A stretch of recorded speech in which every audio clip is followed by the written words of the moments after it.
And I'm live. Welcome everyone. Sorry, clearing my throat. That's a very unprofessional way to start the stream. Unprofessional. Oh god, already it hasn't even been bought, but the fish fear me hat is seeping into my brain. Welcome everybody. I'm live. Rust today. I am going to look strange when I turn on the camera, and it's for a few reasons, right? Number one, I'm wearing a leather jacket. Not because it's cold, it's not. In fact, it's slightly uncomfortable to be wearing this jacket. It's because I think it'll be funny. I'm also wearing sunglasses, again, because I think it'll be funny. And I've also quite badly dyed my hair, because, I probably have a picture of it. 1 second. I mean, I'm not going to show a picture of my currently dyed hair, but on my Discord, right? I did this. Hang on. Just not to reveal the surprise too soon. I'm going to turn off my camera when I go over to desktop. There we go. This is what I looked like when I got up this morning. Right? Same as always then. Jesus. This is what I looked like getting up this morning. I washed and conditioned my hair and did not have any like hair gel or anything left, and so it went into bowl mode, like disgusting, despicable bowl mode. And I was so unhappy with it that I decided to run out to the shop. Tesco is a couple of cool a 12-year-old. Exactly, right?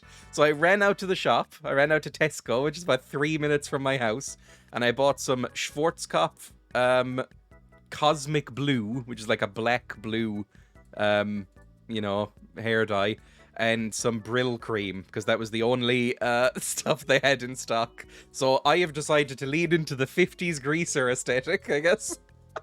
So, hang on. Let me turn off studio mode. This is what I look like today. Yeah, a leather jacket I haven't worn in a long time, and some sunglasses. And some genuinely not very well dyed hair. It's like smudged along my temples and stuff. So this is what I look like today. This is Brill cream and cosmic blue hair dye. Oh my god. Hello everybody, by the way. I'm camping right now and it's miserable with a billion mosquitoes and 37-degree heat. Please join my life. Fuck me, that is unbelievably upsetting to even read. I've only recently started noticing mosquitoes in Ireland. The last couple of years, I would say, I've started noticing mosquitoes, and they suck. And they're not even big mosquitoes. They're like the tiny mosquitoes. Tiny, tiny mosquitoes. If you have, like, North American mosquitoes are fucking huge, aren't they? This is perfect. I've never done the King's Quest line before. I don't even know what that means. Oh, fuck me. There are multiple ways to read that sentence, Ghost. I read it as King's Quest, I think, Sierra game from, like, the 90s. The King's Quest line from Fallout New Vegas. The best part of all of this is Dreya didn't get the roots of his hairs properly covered. I did. They're just very dark already. My roots are actually quite dark, usually. Basically, it looks like a mess right now and will look like a mess for a while, I think, until it gets, like, until these smudgy bits go. Also, look at my fingers, look at the nails. While I was doing the dye, because they do not make gloves for hair dye, like boxed hair dye, big enough for the man, right? The gloves split open. They split open on my hands while I was doing it. So, like, the fingers just kind of burst open, like it was like breast expansion in a hentai. I'm sorry, everybody, but that's what happened. You're going to ruin your keyboard and mouse? Oh, don't worry, I've washed my hands thoroughly. It is very much dried in what's left. The mouse and keyboard are safe. Anyway, let's start the stream, I guess. Basically, I'm gonna have smudged skin. I had a line of dye running down my chin, down to there. I don't know what... I've never had this happen with hair dye before. It was very watery and kept running all over my face. Like black lines of liquid running all down my face and chin and stuff. It looked like I was in a bukkake scene with Venom. It was very unpleasant to look at and to clean off. But anyway, it's fine now. Let's turn off the Wii Shop music and do the hurdle. We're gonna do the hurdle. We're gonna do the global with a bet, obviously, and then we'll get into Rust. Honestly, in Rust, I need to gather some materials, build more guns, and fucking get going again. Like, I've been ruined. I've been absolutely ruined. But people voted for Rust, so we're playing Rust, and we'll do Gothic 2 tomorrow. If you don't know, on my Twitter, I ran a poll, so you know. Let's go back to the desktop camera. and put my camera back on and do the hurdle. I might need to up the volume. I can't remember. I can't remember where I had it set last time. Oh, well, I mean, I know it. I don't know if you can hear that. Let me raise the volume for just a second, right? I'm going to raise it to plus 30 decibels, right? So you can hear this intro. There we go. I mean, everybody knows what that is, right? It's an unbelievably famous song. I mean, God, I hope I don't get this wrong now after being so overconfident. Maybe it's the hair. The new hair has made me confident. Like that Halloween episode of The Simpsons where Homer gets Snake's hair and becomes an awful human being. It's Hungry Like the Wolf, I'm pretty sure. It's yeah, Duran Duran, Hungry Like the Wolf. Submit.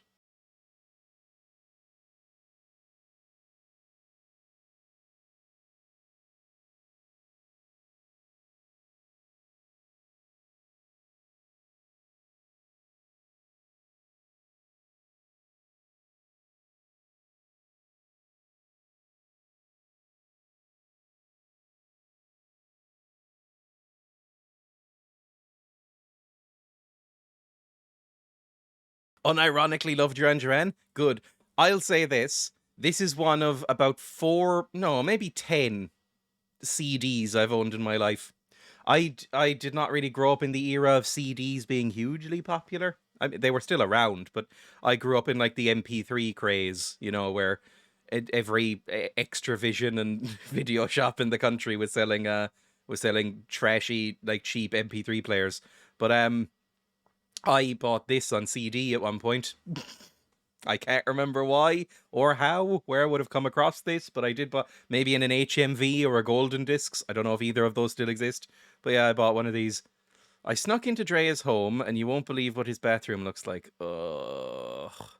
Whatever link I'm about to click, I can guarantee it probably looks nicer than my bathroom.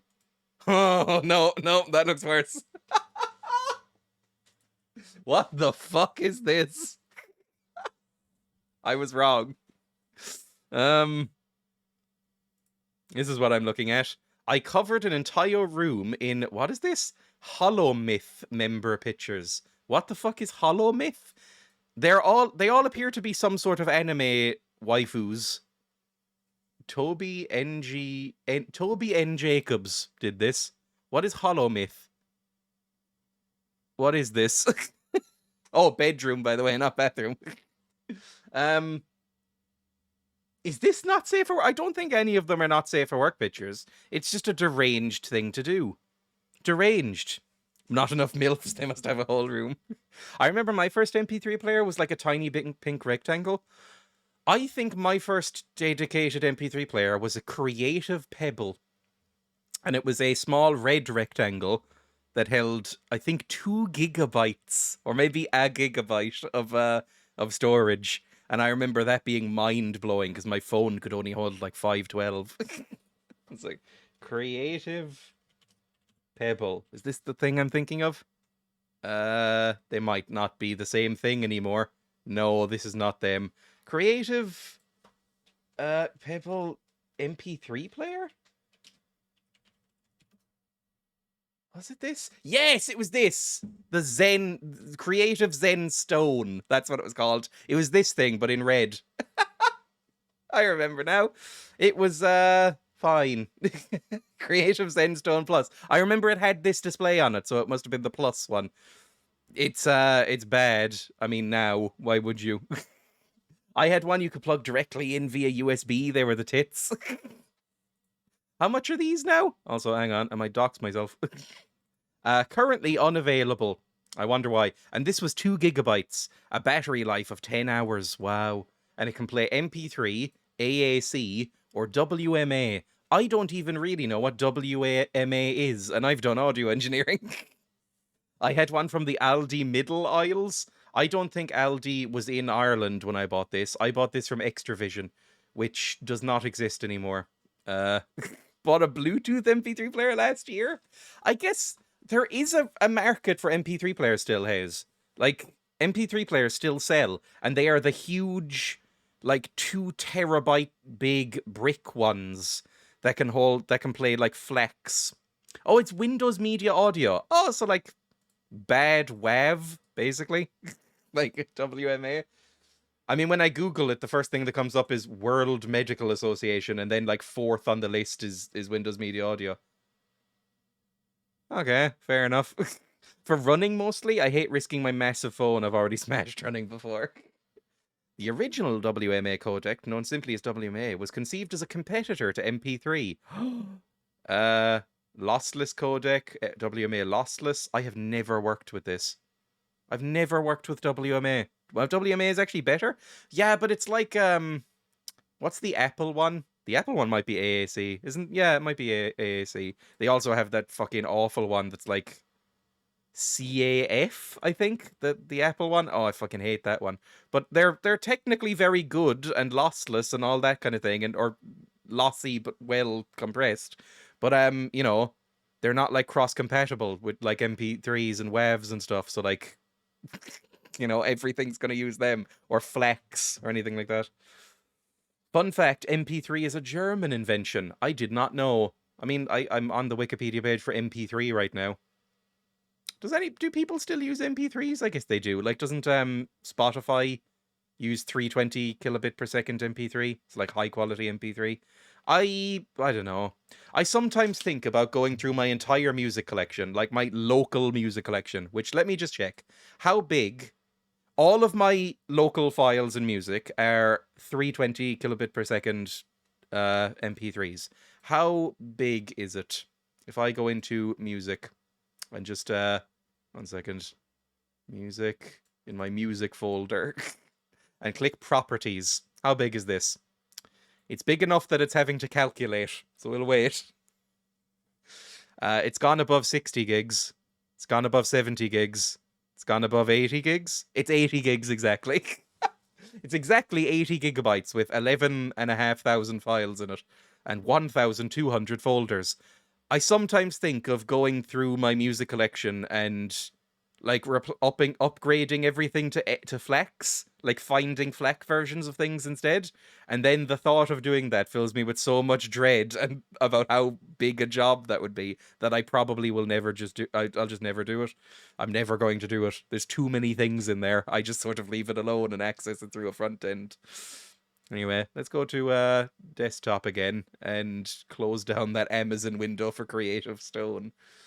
I thought it was Creative Pebble. Maybe it's because I have a guinea pig called Pebble, so Pebble is just on my mind. Hurdle. Yeah, we got it. We don't need to go back to Hurdle. Sorry, everyone. Just like SMS, mobile messaging, when was the last time everyone in chat sent a text message? For me, I think the last time I sent a text message was... I mean, I can check. I don't think it's been in the last 30 days. When was the last time I sent a fucking text? Even my parents don't use texts anymore. They just use WhatsApp or whatever. Conversations. When was the last time I actually sent something? It was 2 months ago to my therapist to reschedule. 2 months ago.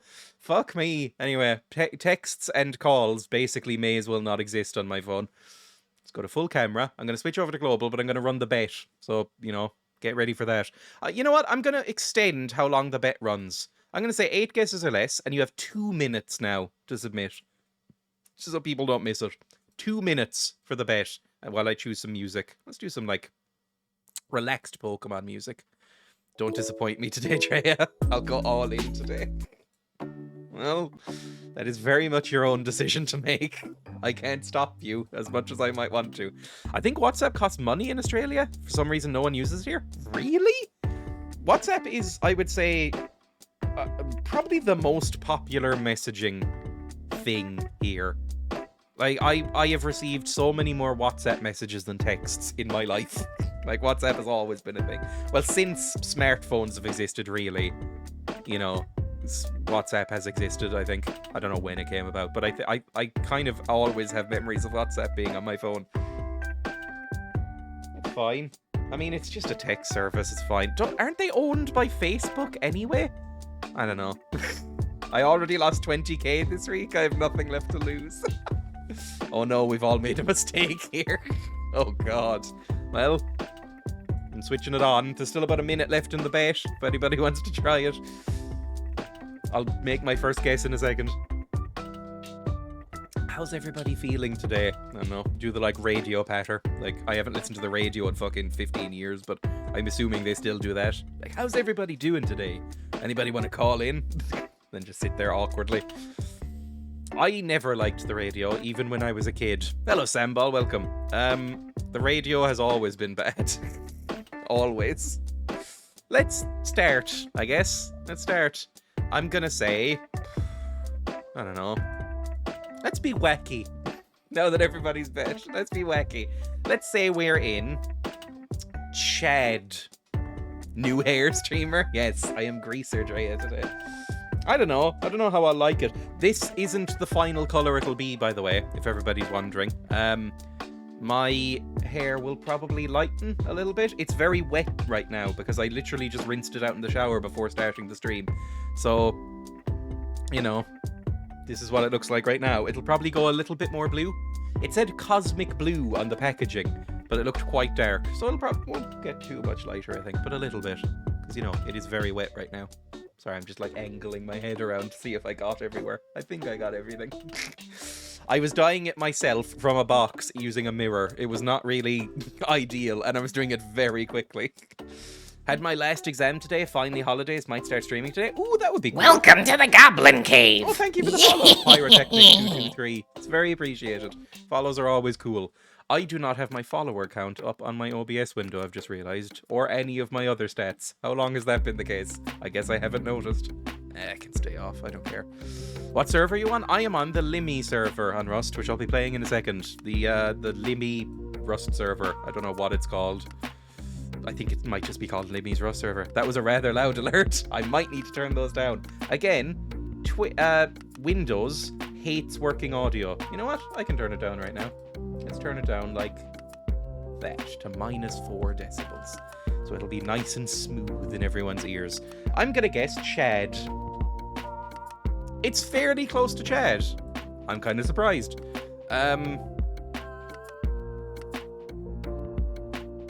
2,500 is not fucking Dreya Chaddy, but I keep forgetting I made that in like 2 minutes in the liquefy tool in Photoshop with a photo of me. It was not pleasant.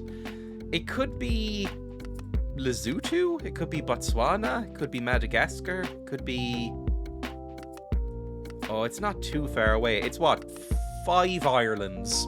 Roughly 5 islands long. So it could be kind of anywhere. So like 1, 2, 3, 4, 5. It could be like Somalia. It could be Somalia, or it could be Georgia. Could be Armenia. Could be up here in Europe somewhere. I'm gonna pick a country. I'm gonna say we're in Lesotho was so close to, let's say, South Africa. I don't think I've ever actually guessed South Africa in this. No, fuck. God damn it. So I need to be going in the opposite direction, I think. What happened to your maroon red hair? This looks nice too, though. I'll show the picture again. I still have it up. I woke up like this morning and got so fucking sick of this hair that I went, something needs to change. I'm probably going to get a haircut soon as well, actually. I'm thinking of getting the, you know, the sort of cut that makes me look a little bit like a white supremacist, but hopefully not too much. Where I, like, shave the sides and then slick it back. That'd be nice. Because I'm kind of sick of having this slightly longer hair. I don't really like it. Let me say we're in Liechtenstein. It's really fucking close to Liechtenstein. Okay. What's really close to Liechtenstein but doesn't border Liechtenstein? I think Switzerland borders Liechtenstein. Germany does. Italy, does Italy go up that far? I think it does. Maybe. I don't know how North Italy goes, really. I think Italy ends about there, right? It could be France. It could easily be France. Or it could be further down. Like, it could be... is there something in between? It could be another one of those fucking weird micro-states, like Luxembourg, Andorra, San Marino, the Vatican, Malta. Where's Malta? It's like there or something, or there. I can't remember where it actually is. I'm gonna say France. I'm just gonna say it's like a basic France. It is France! I'm actually so happy. It's never one of the big easy ones. That picture is Dreya Bieber. Ugh. Maybe this will be an emote. I think I have an emote or slot or two, like, saved. Maybe I can do that. Anyway, thank you everybody for having faith. Let me go to full camera and we'll pay out the bet. And then I guess we'll just get straight on to Rust. I mean, I don't really have anything else to say, I think. Let me manage prediction, choose outcome. Yes, there we go. Know my points. I love channel bets. I don't run enough channel bets, to be honest. Reception is so bad that Dreya keeps cutting out. How many tries is he at now, and how bad is the hair? I think the hair is not great right now, because again, look how smudgy and weird it is, and also it's just way too long. Like the sides, last time I got a haircut, this is how long it's been since I've had a haircut. Last time I got a haircut, I got this shaved down to the scalp. That's how long it's been. It's been months since I actually got a haircut. Because I always do that. I always get a haircut and go, okay, I'm gonna start going. I'm gonna start going to the barbers like once a month to kind of like maintain this. And I never do. I never, ever, ever do. We need you to talk about the fact Roblox changed their oof sound. I did read that, but I don't know what they've changed it to. Apparently it was copyrighted. They got like DMCA struck or something like that. How does that happen? Second. Roblox oof. RIP Roblox's famous oof sound, which has been removed. From Kotaku, Polygon, Eurogamer, IGN, Destructoid. Yeah, it seems confirmed. The sound's removal from the platform is due to a licensing issue. If you've ever been around Roblox... Sorry, I should do a newsreader voice. If you've ever been around Roblox for any extended amount of time, you'll already be familiar with one of the platform's most well-known or annoying quirks. Every time a player dies, there used to be a childish oof sound that was played. Here it is for those who have never heard it. Ooh. Yeah, that's it. Ooh. Ooh. Ooh. Ooh. That one, right? Earlier today, tucked away at the end of a series of announcements about changes being made to Roblox's asset store, was a statement from the company saying that the famous sound has now had to be removed from Roblox entirely, and has been placed with a new default. The issues over this sound effect sound familiar because that's the first time it's not the first time that Roblox has run into problems with its use. The oof sound wasn't made by anyone at Roblox, and it was in fact made by Tommy Tallarico, formerly a video game composer, and more recently, CEO of the Doomed Intellivision. What the fuck? It was made for the FPS Messiah, released in 2000, which I think I might have played? Messiah game. Have I played Messiah? I've seen somebody play this. I think maybe Ross Scott on a video. That's what the fucking oof sound is from. He came to an agreement where anyone building a Roblox experience would have to pay $1 or 100 Robux to be able to use the sound in their creation. Tallarico also agreed to develop other paid sounds for Roblox. Clearly something has happened to this arrangement. Yeah, okay, so there's no more oof sound. Fair enough, whatever. Cool. Hello, Moody Bins. Have we already covered new look Dreya? It's just some hair. Hello, Rua. Hello, Rusikips. The hair. He's gone bad. Oh yeah, it's evil Dreya. If I could grow like a goatee, maybe. I could draw one on, like Zara does on her streams. Evil Dreya. I'm gonna close this article and load up Rust in the background, because I have not done that. Who saw that coming? Let's load up Rust. Also, I think my desktop audio might now be up way too fucking high, so let me fix that as well. Yeah, the gain's at 30 decibels, Jesus. Let's turn it to 10. That should be enough for everybody, for Rust. New Metal facial hair redemption. Oh, there is honestly nothing good about new metal, is it? Like, from the music to the fashion, to the fact that the singers all seem to be pricks. Like, everything about new metal is bad. Every single... There's not a single redeeming feature of new metal. The facial hair is the worst. I've seen images of What are they called? Oh, what are they called? The ones with the really wacky facial hair? The one with Serge Tankian? That band. Do you know the band with Serge Tankian? You know, why'd you leave the keys up on the table? I wanted to. That one? What band is that? My brother liked them. System of a Down, thank you.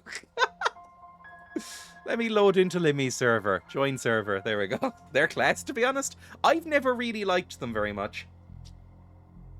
I've always found them a bit goofy. Like, honestly, a lot of new metal. I always find it a little bit goofy. Check your throne right now. Oh. If I've been bought something, that's bad. And if something has been suggested to me, that could also be bad. Hang on. I'm on throne. Throne. What is wrong with you people? Suggested gifts, maybe? Go here. There is fan suggestions. Jesus Christ. €44 for this! Forum novelties. What the fuck is this? Number one, I am looking at a very, very, very bad looking fake mustache. It is €44 and it only has 2 stars on Amazon. Who the fuck is buying these? Is this gonna dox me? It isn't. It just says I live in Ireland, so I can show it. What the fuck is this? Forum novelties, 61500, Dast Ardley villain mustache.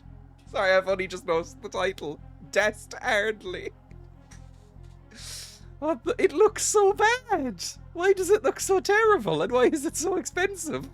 It's a money laundering front. It must be. But I can't imagine it would get much. I guess it doesn't need. Does not stay on. If your upper lip starts sweating at all, it won't last long. I can't say I've ever had a problem with a sweaty upper lip. I ended up trimming it down quite a bit, but I suppose if you have enough space between your nose and mouth, it might fit. Okay, cool.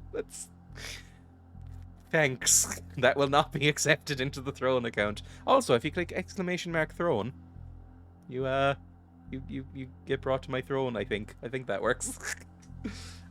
Which is just like a website where you can buy things for me. Nobody should. It's too much, to be honest. I put it up almost as a semi-joke and just thought, look, if some sort of ridiculous fancy millionaire starts watching me and wants to be my sugar daddy, absolutely fine with that. But if like normal people should not be buying things. The cum slop mug. That was a recommendation, I'm pretty sure, from Barload, and I thought it was funny, so I put it on there.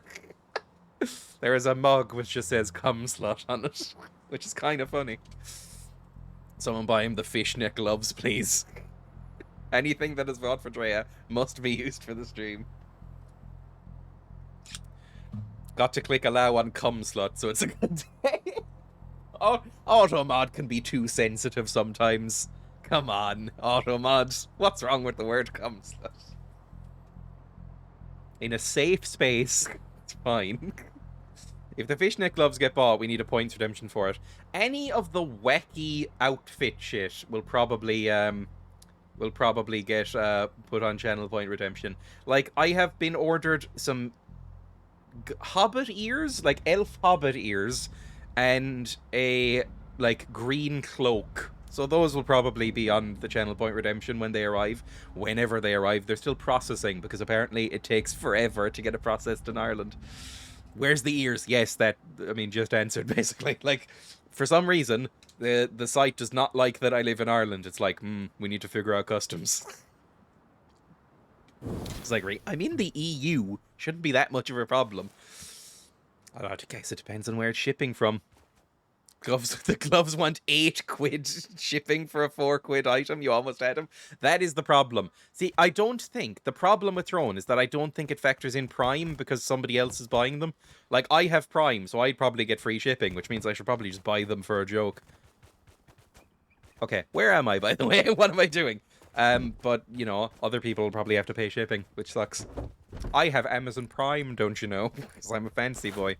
let's go gather some shit. I think that's what we need to do, right? That's what we need to do. I have Prime also. I guess it just doesn't work with Prime, which is something they should really work out, because that's a bad thing. I need to build something. I need to get some weapons and some armor, and I don't fucking know. You can set items to be payout instead. Oh, that's kind of good. I might do that, actually. So people pay the money through Throne, and then you can just order them yourself. You know what? I'll probably do that after the stream, then. That would probably be easier for everyone. Weapons. What weapons can I build right now?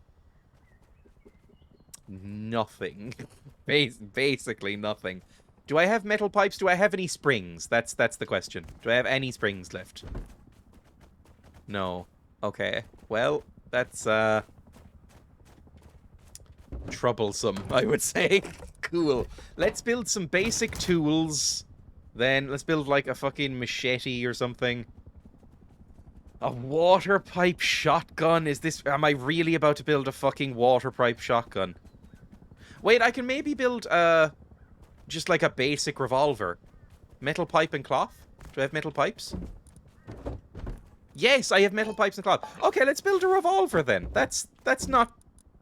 It's not good, but it's something. It's something that we can run around with and shoot people with. So, I'm kind of fine with it. Let's not take too many bullets, because we will inevitably die.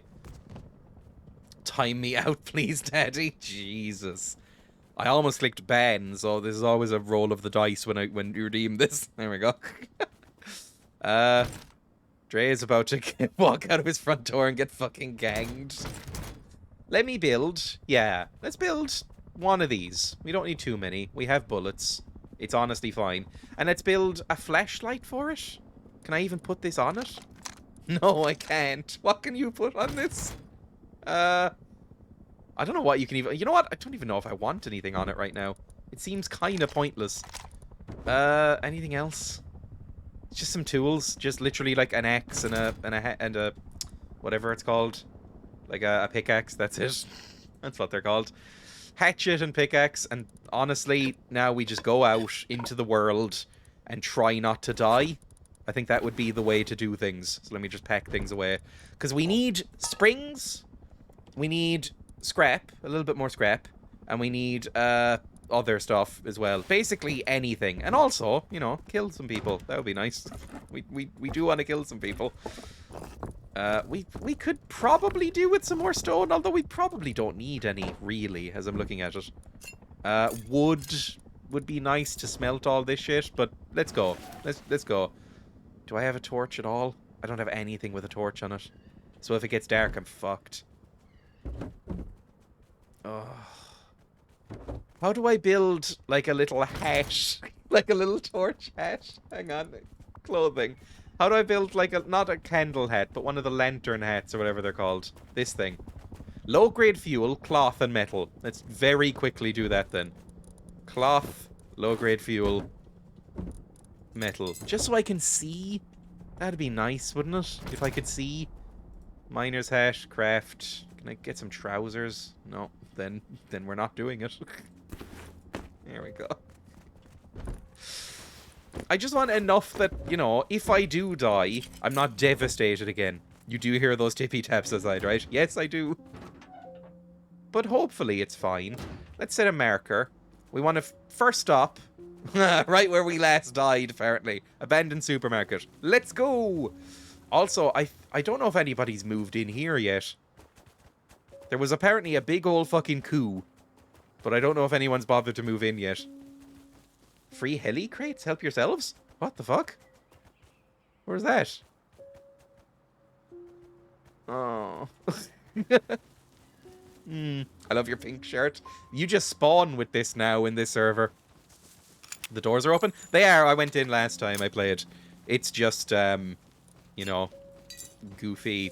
There's nothing left, basically. There's nothing, absolutely nothing left. While I was off camera over the weekend or whatever, somebody blew up the GST base and ruined them and took everything. Like, we walked through it at the start of last stream and there was nothing. It was completely gutted. But we have the hill to ourselves now, which is kind of nice. We just eat. Because I'm quite badly hurt, I've just realised. I don't like that you spawn so injured, although I guess it makes sense for balance. Mushies. So yeah, that's kind of the plan for today. You should move in, like, just hide in the ruins, no one will ever know. I mean, it's not the worst idea in the world. I probably can build in there, although I think that I wasn't able to open some of the doors, so I should build some explosives once I get the ability to, and blow open some of the doors. Some of them were open, or like, closed, and I should open them. Just to see what's in there. Something might be there. King of the Hill for now, yes. You wrote that, Moody Vince. Well, thank you. Ah! I hear radioactivity. Ah, fuck, I forgot this was radioactive. I think every time I've gone here recently, I've been wearing one of those suits, but I don't know how to build them anymore. Just get the tool cupboard. I think it might be locked behind locked doors is the thing. Like, there is a single room in there that is locked, and then there's also like a shed that's locked, and I think one of those has the tool cupboard in it. And it's like a fairly barricaded sheet metal room, so I'm not sure how I'd get in. I guess basically just build up rockets and stuff. I have enough scrap to research all that. I just need to get some footing. Once I get some footing, the world will be our oyster. But until then, I'm fucked. It's not going to be good. Okay, we did hear tippy taps and stuff, right? Effort and Dirty Fisherman baiting the newbies. I mean, and Dylan versus is on, cool. Effort did kill me twice yesterday. I did deserve it, but he did kill me twice, so we want to stay a little bit clear of Effort if we see them. Sorry, I'm going to be quiet for a second. I'm trying to hear if the recycler is active, or if I hear any taps.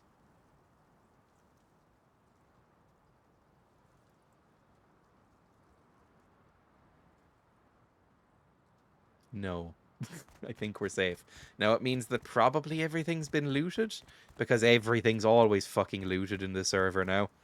Now that the server's slightly more active, everything is always looted and you never get anything. It's very hard to make progress now.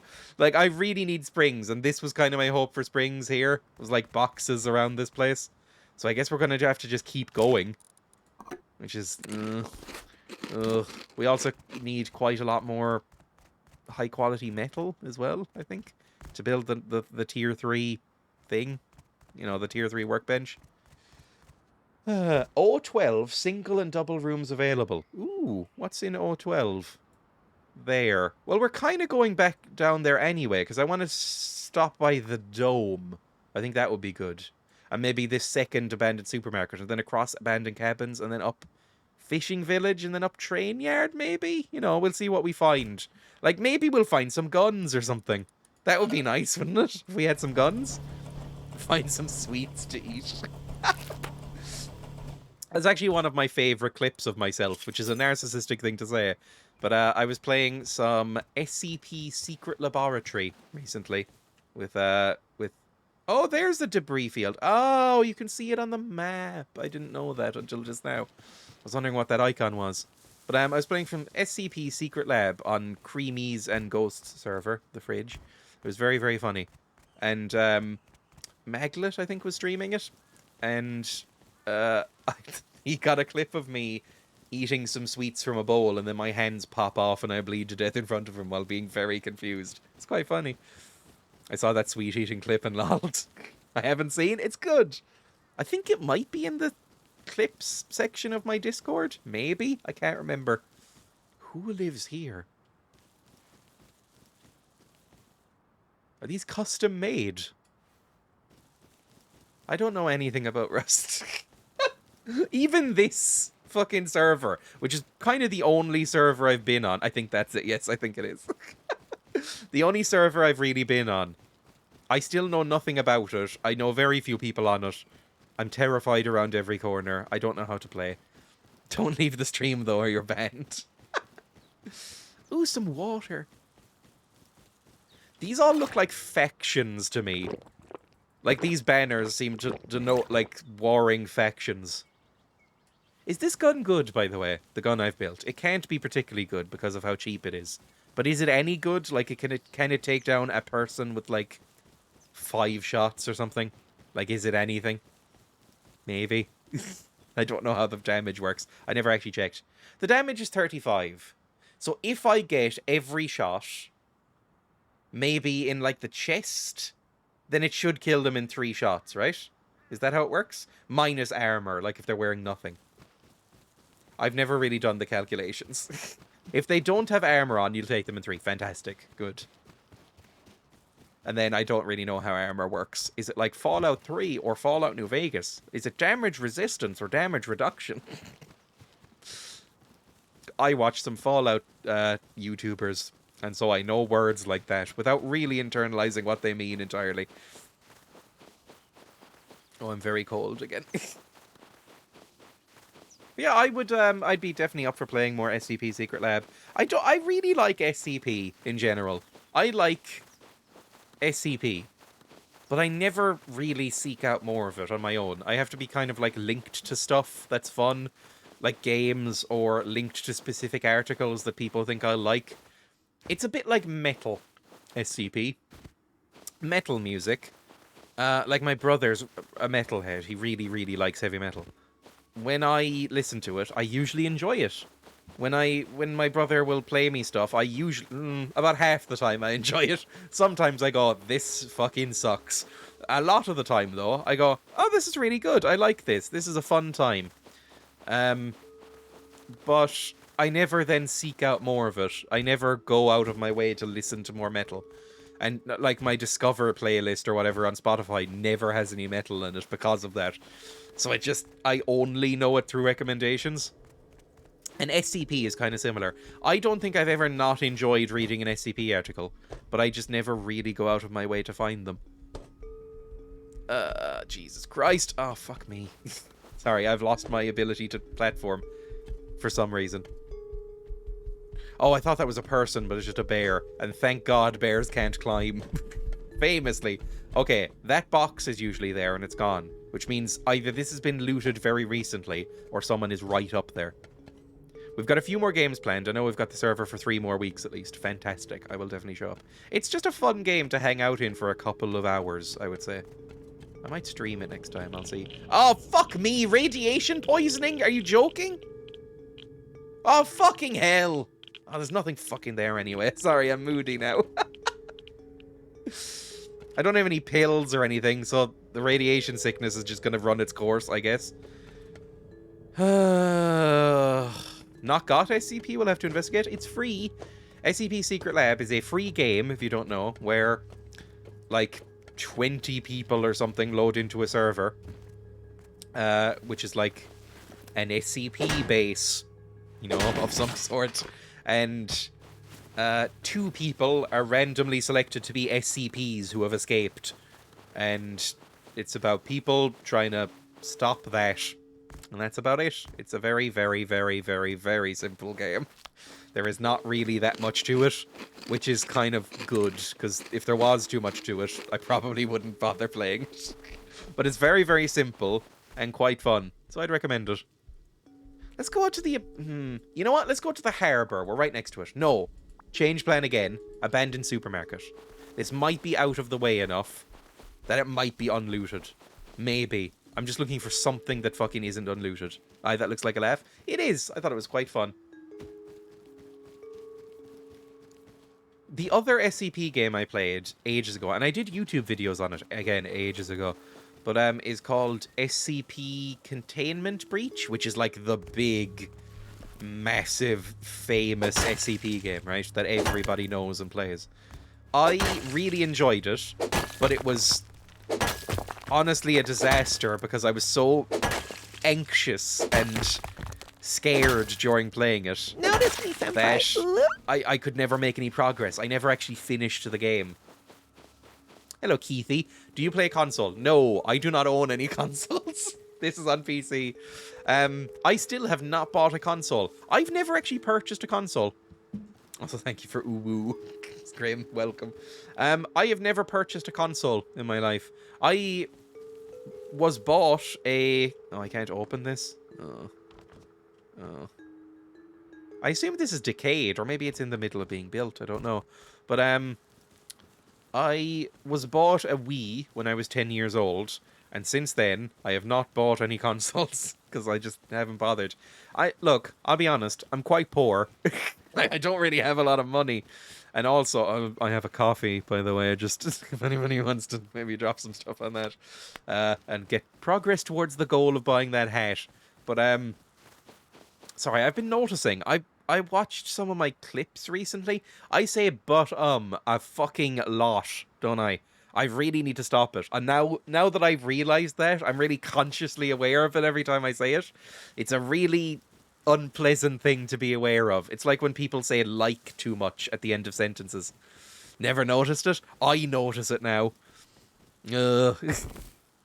Just vocal tics that I have. Like I was about to say it again. I'm gonna try and stop that. I'm gonna try and stop using filler words in general. I don't think it really matters. I think people who are overly pedantic about it are worse than people who use filler words in the first place. But I try not to say like too much, especially because I'm from Cork. That's a hard one to fucking stop because they say like after every fucking word. And but is a big one. I'm a liker. See, I don't ever have a problem with people saying like, but I have a problem with myself saying like. Console Rust is trash, but we're getting cargo and just got admin power. So hopefully private server should be next few weeks. Cool. I don't know. I don't know what the difference is between the versions, to be totally honest. Are they different? Are they on different versions? Like, is it like Minecraft, where for ages, like, console Minecraft, I know, was like a year behind or 2 years behind PC Minecraft? I'm a liker, but to start a sentence, yeah. So like, and then you start a sentence. I do not like it when I do that. Currently 5 years behind? Are you joking? Really? PC is in the future compared to it. Jesus Christ. I had no idea it was that bad.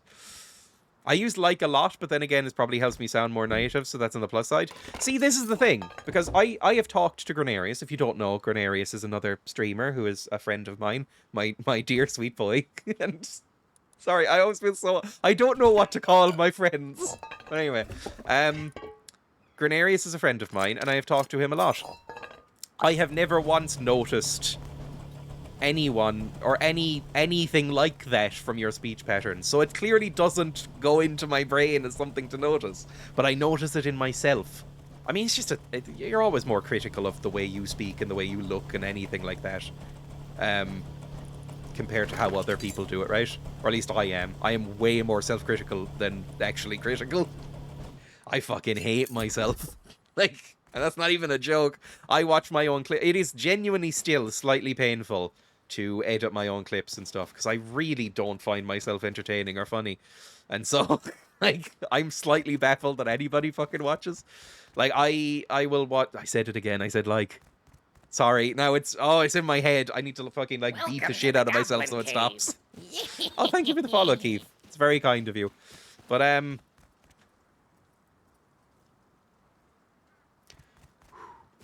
take a deep breath. Start the sentence again, right? I've already forgotten what I was going to say, so it doesn't matter. You're not saying anything... Oh, yes, that was it. I will edit myself for clips and shorts sometimes for YouTube or TikToks, which I haven't done in forever. I probably should. But I'm not going to say Sorry, that's the last time I'm going to bring it up, because it's annoying me now. Again, it's way more annoying to actually bring it up.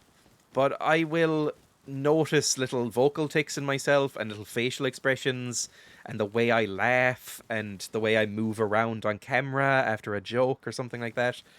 Oh, I hate it so much. I really find myself very irritating, to be honest. Self-abuse is still abuse, enough punching self. TOS, I guess so. I have no idea what vocal tics I have. I have not noticed any with Ghost. See, that's the thing. I don't notice it in anyone else. So maybe you do have some. I just don't know them. Like, I would never have said that Grenarius says like a lot. Anyway. You're not saying anything too much. I had a teacher once who went, at least once every sentence. That's bad as soon as you notice. I have had teachers who did that. I don't know why, but it's always teachers, right? I guess because you're just listening to them lecture for hours and hours and hours, so you might notice it more. Although that's kind of what this fucking stream is at this point. It's just me talking to myself for like 4 hours. So I hope people are dipping in and out to like take mental health breaks, because Jesus, that sounds bad for me. But yeah, when it's teachers, you tend to notice those vocal tics more. Or maybe just people with that kind of vocal tic repetitive way of speaking become teachers. I've never looked into it. But I had like a maths teacher when I was a kid who would do that as well, actually. He looked a little bit like a rat and would say after every like 3 or 4 words. And it was fine. No one mocked him for it or anything. But, you know, it was noticeable. Because all I'll say. Douse me with the full Dreya experience. That is a very unpleasant way of phrasing that. I've never doused anyone in anything. Is that true? The and ah too much makes me think of footballers being interviewed. Footballers being interviewed. This is gonna sound rude what I'm about to say. Whenever you see, and this is not just footballers, whenever you see any sports person being interviewed, they kind of give off the vibe that they have recently been kicked by a horse. Like, it's never good, right? It's always, so, what did you think of today's match? When you scored that goal against Everton, what was going through your head? Well, at the end of the day, it's a game of 2 halves, innit? And you have to play the best that you can, and I just think that we gave it our all. We gave it 110%, and it's a game of 2 halves at the end of the day, innit? Are you okay? I mean, it's at the end of the day, it's a game of 2 halves, innit? Okay, thank you. That was Captain of Everton there. Like, that's kind of how they all feel. It's never good. They always feel a little bit like they've just recently eaten a large amount of lead. Like, they don't speak well. And they don't need to.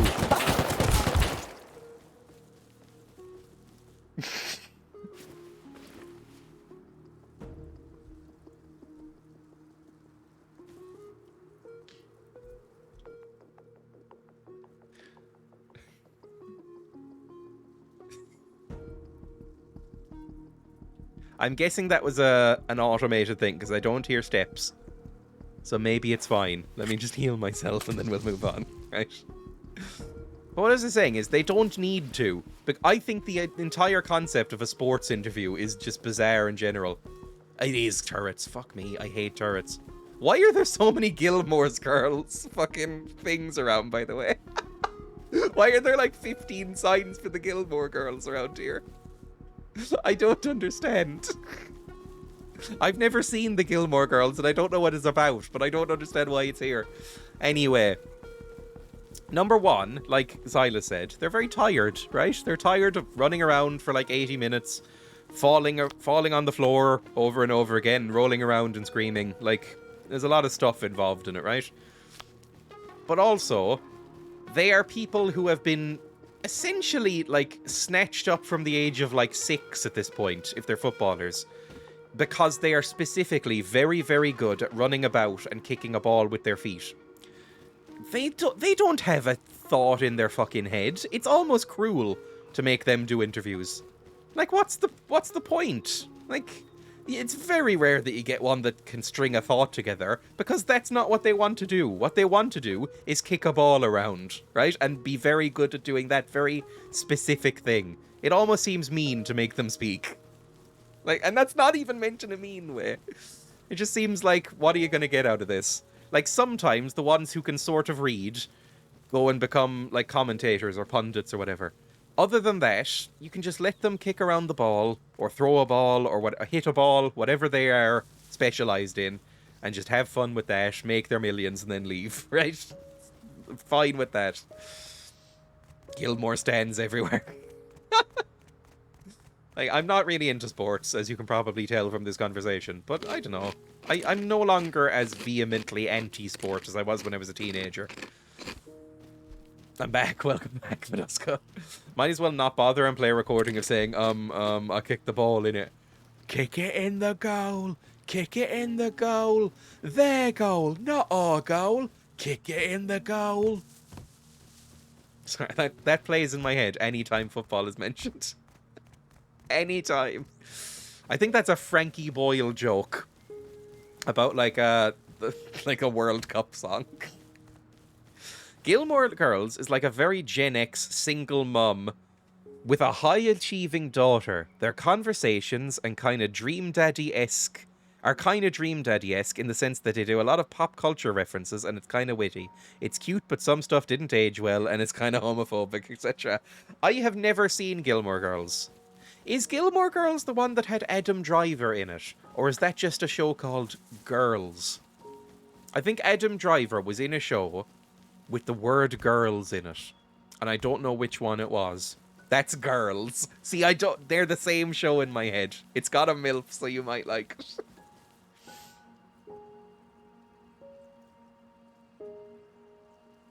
Sorry, that was my hair this morning. I'm going to keep referring back to that.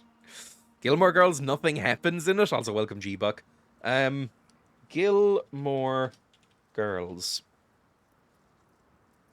Gilmore Girls, starring Lauren Graham, Alexis Badil. Is she related to David? Scott Patterson. Yeah, I've never seen this in my life. I've never seen a frame of this. I'll be honest, when I first saw the sign in Rust, I thought I was looking at a poster for Charmed, which is also very bad. Not a good show. That kind of 2000s network TV drama vibe. Didn't like it. The missus puts it on as we fall asleep. Is it one of those shows? Like how people use Friends for that. On Netflix, if it's even still on Netflix. Definitely has a cult following of sorts. Oh, just like How I Met Your Mother. I loved How I Met Your Mother, but there are some things that really didn't age well.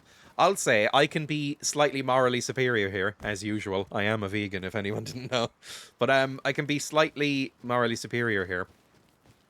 I have always hated How I Met Your Mother. And looking back, I think it's somehow, despite coming out about, 5-10 years later, I think it has aged even worse than Friends. Because How I Met Your Mother is basically Friends 2. It's kind of the same vibe, right? But more modern and more edgy. And I think it's aged even worse. It is fucking horrific watching How I Met Your Mother now. It is horrible. Absolutely horrible. I will never willingly watch a frame of that show anymore. It's so... I mean, Neil Patrick Harris in that show plays a character called Barney, who is a rapist. Like, just an admitted... flaunting rapist who just goes around raping, and it's played for jokes, and he's like meant to be a sympathetic character. It's fucking weird.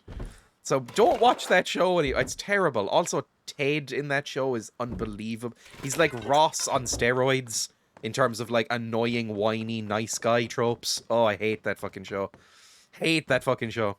I'll never understand how it got commissioned even at the time. Same. It's like the Big Bang Theory of the mid-2000s. Really bad.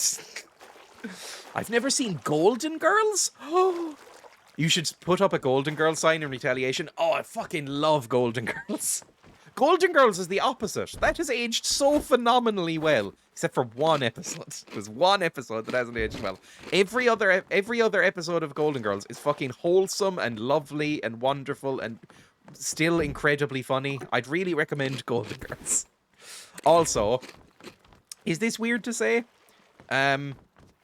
Golden Girls, I kind of had a crush on Betty White while watching it. I think Betty White was actually quite hot in that show. I hated How I Met Your Mother when it came out, I think. I was already older and a baby feminist by then. Charmed and Gilmore was my childhood. Lol, of course. Fuck! It's a scientist. He's not going to chase me too far. It's fine. It's fine. Don't panic. Rose is just incredibly sweet. Golden Girls is very notable for being extremely pro-gay rights in the 80s and early 90s when it was on. And pro-trans rights as well. There are some trans characters in Golden Girls who are portrayed well. How fucking weird is that? In the late 80s, They meet like a trans politician or something like that, and it's like just a guy, and it's like, oh, that's cool. It's great. And all of the cast were involved in like LGBT charities in the 80s and 90s, like AIDS charities and, you know, gay charities in general and trans charities and stuff like that, and spent their lives campaigning. It's really cool. They are gay icons that really deserve it, I think. The Golden girls, and they're all dead now. It's very sad. Betty White died last year, and I was honestly about 6 months after we finished watching Golden Girls, she died, and I was like, oh fuck. She just about missed out on the 100th birthday. Hello, Zara. Welcome. Hello. What's going on here, then?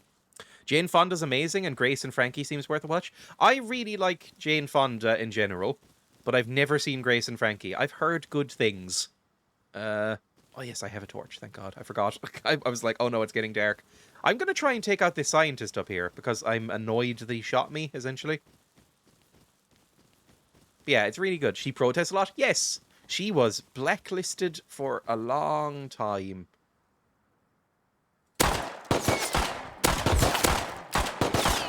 I got at least 3 shots off.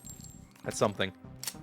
She was blacklisted a long time in the 70s because of protests against, like, the Vietnam War. I mean, she did, I think, pose with the Viet Cong, but still. You.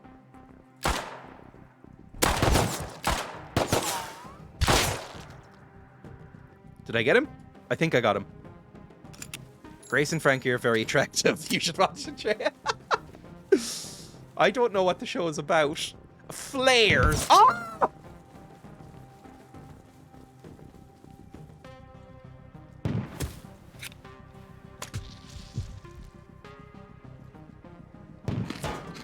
Oh, fuck.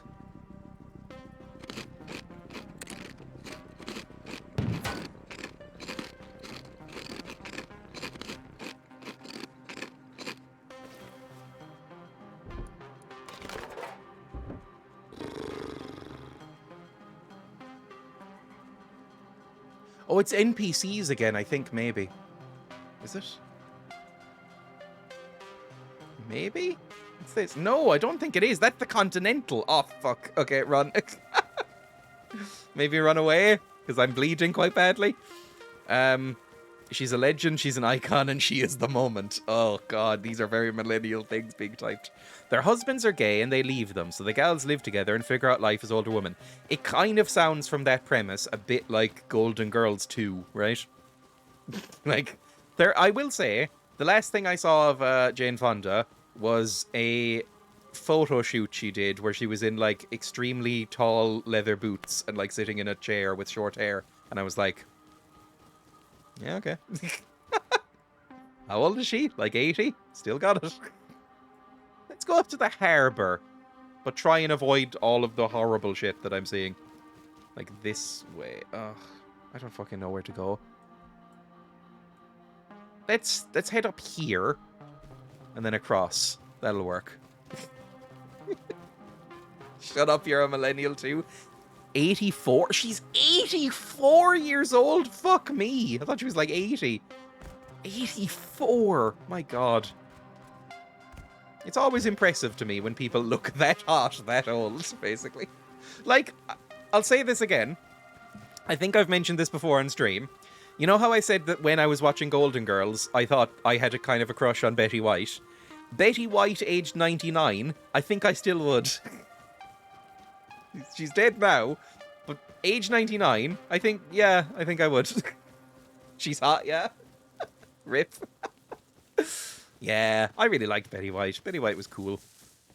I mean, everybody liked Betty White, didn't they? Like, Betty White was just, like, universally beloved. Nobody dislikes her.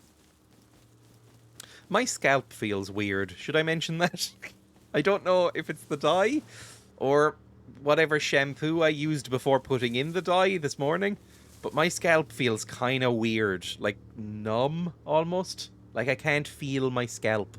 Did you leave it on too long? I left it on for 29 minutes before washing it out, so I don't think so. It's just my scalp feels strange. But I've dyed my hair with this brand before, and it's been fine, so I'm going to ignore it. That's probably the healthiest thing to do, right? You're probably allergic. I'm also allergic to Schwarzkopf, and it left me with burned skin. Oh, that sucks. Maybe I am, but it's very minor, so I've just never bothered doing anything about it. It's one of the few hair dyes that's actually worked on me, is the annoying thing. Because I've tried a couple of brands of hair dye, and they've just kind of washed out without leaving the dye in. Whereas this one, for whatever reason, has worked. Even on like previously dyed hair. Like, this has turned out fine. I don't think it's turned out amazingly. And I did smudge my skin quite a bit on it, around my hairline. My raggedy fucking trash hairline. But it went on alright, I think. Got a bit of a film noir detective vibe, especially so someone redeems. Oh, fuck me.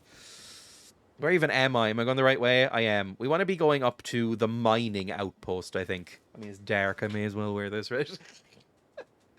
I want to cut or dye her hair soon too, but I'm bisexual, so it's part of my lifestyle. There we go. Hair. Why do you look like the Terminator now? I probably shouldn't have the sunglasses on at night time in this game. I didn't realize there was a Blues Brothers redemption. I should... Maybe I could dye this hat. How do you dye felt?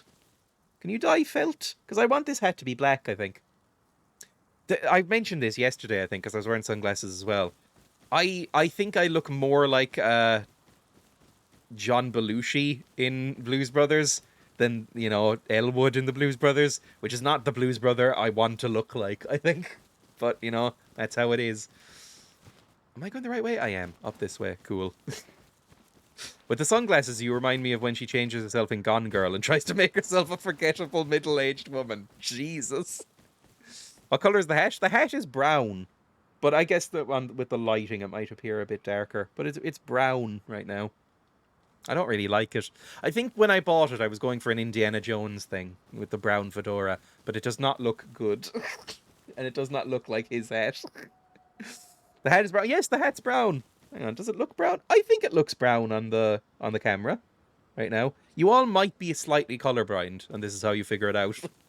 For some reason, you make me think of like an old musical where you're clicking your fingers and singing "Hit the Road, Jack." I don't know what that is, but the vibe comes to mind.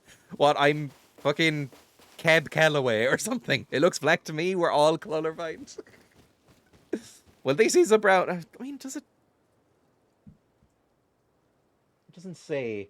Does it? I bought this from Debenhams, apparently, which does not exist anymore. Does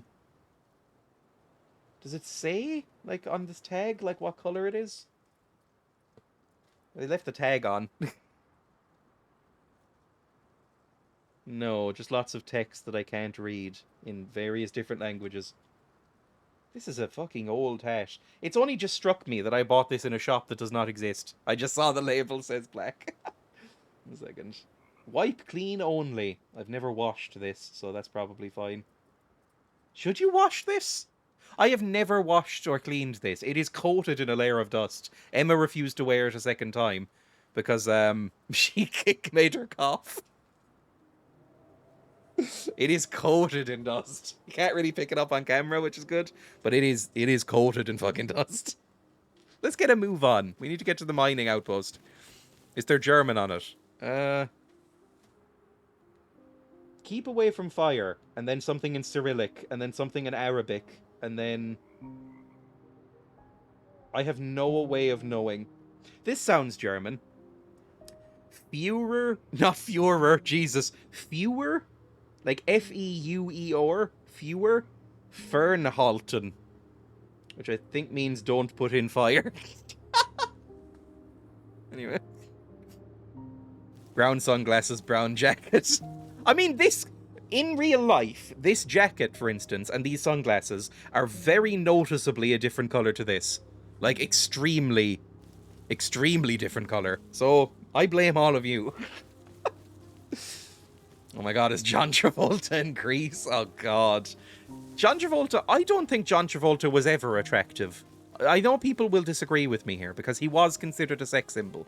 But I see him, like, at the height of his attractiveness, like in things like Grease and Saturday Night Fever and stuff like that. I have never... Something about that jawline and that chin freaks me out. Like, it's too chiseled and perfect. He looks like a doll to me. John Travolta looks like an eraser. I only liked him in The People vs. O.J. Simpson. What, like attractiveness? Because he's a very good actor in certain things. He's an incredibly bad actor in some things. Travolta looks best now. The bald look is strong. Has he finally embraced the bald? Because he didn't for ages, and it was very obvious. I don't mean to be mean about him, although I think he's a Scientologist, so he can probably take it. He'll probably just flush out his thetans after reading it. But I remember for a while, he had the sort of like, I'm definitely not bald thing going on, where he wore like a lot of bandanas and like hats and bad wigs. But if he's embraced the bald, good for him, because he probably would look better anyway. But, you know, in Pulp Fiction, he's amazing. In People vs. O.J. Simpson, he's a fucking great actor. Like, he's really good in some things. In Saturday Night Fever, he's amazing. If you've never watched Saturday Night Fever, that's actually my recommendation for today. Because it is, I think people sometimes think of that movie. Is that a fire? I think sometimes people think of that movie as kind of a joke. Like a sort of a, what's it called?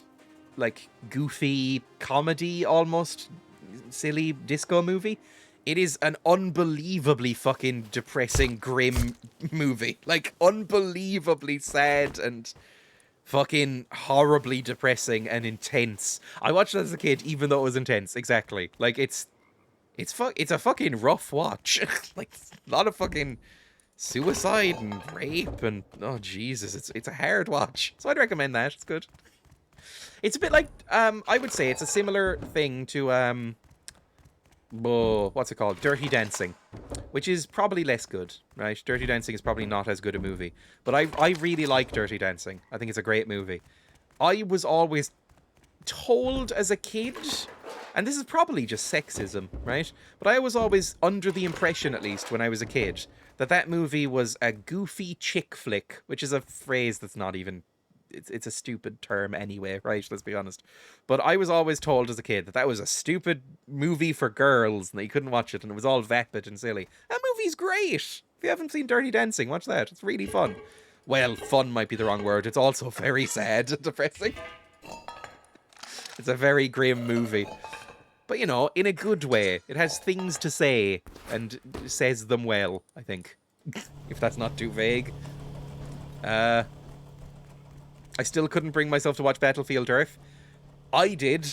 I watched Battlefield Earth with Emma. We sat down and made ourselves sit through it because we had heard that it was hilarious. And we were like, okay, it's now or never. Let's watch Battlefield Earth. And so we turned it on and sat through all 3.5 hours of Battlefield Earth. I think I became a different person sometime around like the second hour. I really, really loved it. Like, ironically, I should stress that. It's a fucking horrific movie. It's honestly one of the worst movies you will ever see in your life if you decide to watch it. But it's great. It's so great. If you don't know what Battlefield Earth is, it is a movie based on... a movie made by John Travolta and produced and maybe even directed by John Travolta. It's his pet project and starring John Travolta. Based on... the works of L. Ron Hubbard, the founder of Scientology, who was a terrible, terrible, terrible sci-fi writer who came up with a fucked up religion, right? But he made some really bad sci-fi novels that were not well received at the time, right? But Ooh, a shiny the movie's coin. fun. Thank you for the 2-cent cheer. Alan Rickman in A Galaxy Quest is a hot alien boy. Alan Rickman in general was pretty hot. I don't know if I specifically would pick out Galaxy Quest as the example I'd use, but Alan Rickman's like hot, right? Alan Automod wouldn't let me say shithead. I would say I almost said Alan Rickman wouldn't let you say shithead there. I imagine he would. I imagine he would be fine with swearing based on nothing. Where's the harbour? What's over there? Jesus. I've gone the wrong way again. I'm just going on like a scrap mission. So that I have one spring. Ooh, that was the shiny mission. Coin. Hans Gruber makes me want to negotiate with terrorists. Jesus Christ. Although, also, I do kind of get it. Like, he is quite hot in that movie. Did everybody know that Hans Gruber in Die Hard was Alan Rickman's first ever on-screen role? How the fuck was he that good already? I mean, his accent is ludicrously bad. He's meant to be German in that movie, and it's fucking horrific. It's so bad. But that's his first movie role. And, like, he did theatre before, so he did theatre stuff. But that was his first, like, on-screen role. He was that good. It was just interesting, I think. Anyway. Yeah, Alan Rickman was class in Die Hard. I agree. Die Hard in general is quite good. I think, is there a backlash against Die Hard as like, oh, it's overrated? Because I think that's a fun movie. I watch it every so often. Every few years I'll turn on Die Hard and go, good. Most English speakers probably couldn't tell the difference anyway. I would say it's a bad enough German accent, if you haven't seen it, that even I could tell it was a bad German accent. That's how bad it was. I could not tell anything. Like, I didn't know that Arnold Schwarzenegger wasn't German until I was told when I was a teenager, and I could tell that it was a bad accent. It's a great Christmas film. That is the meme. You're a smart boy, though. I'm really not, especially when it comes to accents. Scrap, scrap, scrap, scrap, scrap. Lots of scrap. We're actually doing quite well. As long as we survive back to the base, we're going to be great. He was great Sheriff of Nottingham, too. That's one that I have refused to watch. That's my Battlefield Earth. Because I have literally heard nothing good about that movie. I think it's Ridley Scott, isn't it? Made that the Robin Hood Prince of Thieves or whatever it's called. I have heard that is one of the worst movies ever made. So, look who joined the Goblin Raid. Oh, thank you, Ollie Makes, for the raid. That's extremely generous. Shout out to Ollie Makes, because it's a very chilled out, relaxed streamer that I lurk on their chat sometimes. It's very fun. They make musical instruments and stuff. Rip Alan Rickman, such an iconic voice. I'd say his voice is probably the hottest part of him, Alan Rickman. He's got a great, like, audio narration voice. I would be shocked if he didn't at some point do some sort of like audiobooks, right? But also, I will say, somebody mentioned, what was it? I watched Braveheart for the first time last night. This might upset some people, maybe, but I think Braveheart is one of the worst movies I've ever seen. I really, really genuinely hated Braveheart. I watched it for the first time about a year ago. And I was so baffled that it had ever gotten a single positive review. It was unbelievably terrible. Like, unbelievably bad. Like, offensively bad, to be honest. I was so bored and confused and fucking... It was just weird. Like, Mel Gibson sucks in it. Like, everything about it is bad. Anyway, there we go. That's my opinions on that. Johnny English, top 9 films of all time. Ban. Johnny English is a terrible movie. Fluked his way into the big leaves. Oh, Ridley Scott. I would kind of agree. Ridley Scott never made anything good after Alien and Blade Runner. I'm trying to think. Alien is amazing, but the director's cut is worse, so that's a point in your favor. Blade Runner is amazing, but I prefer the sequel. I prefer Blade Runner 2049 to the original. That might be slightly controversial as well. I'm trying to think of anything else that he's made that I like.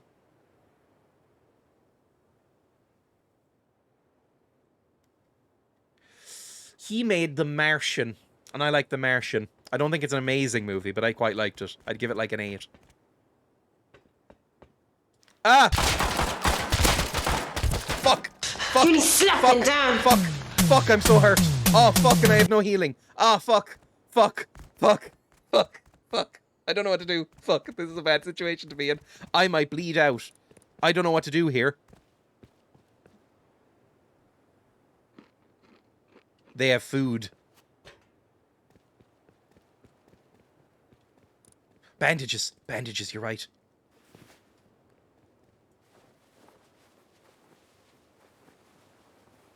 Notice me, senpai. Ooh.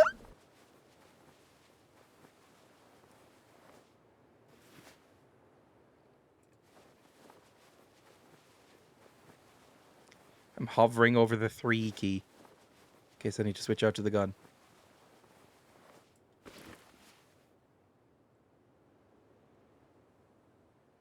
Now, they were eating, which implies they don't have health either. but I'm giving them plenty of time, so maybe it's not great.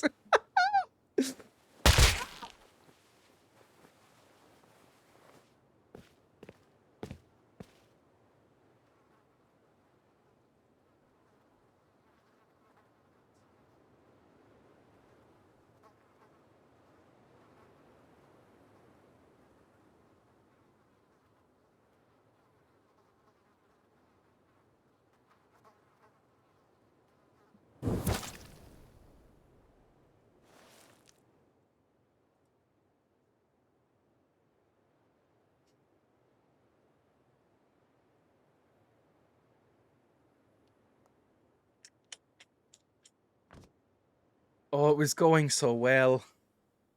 It was going so well. It was going so well. We had so much scrap. We had springs.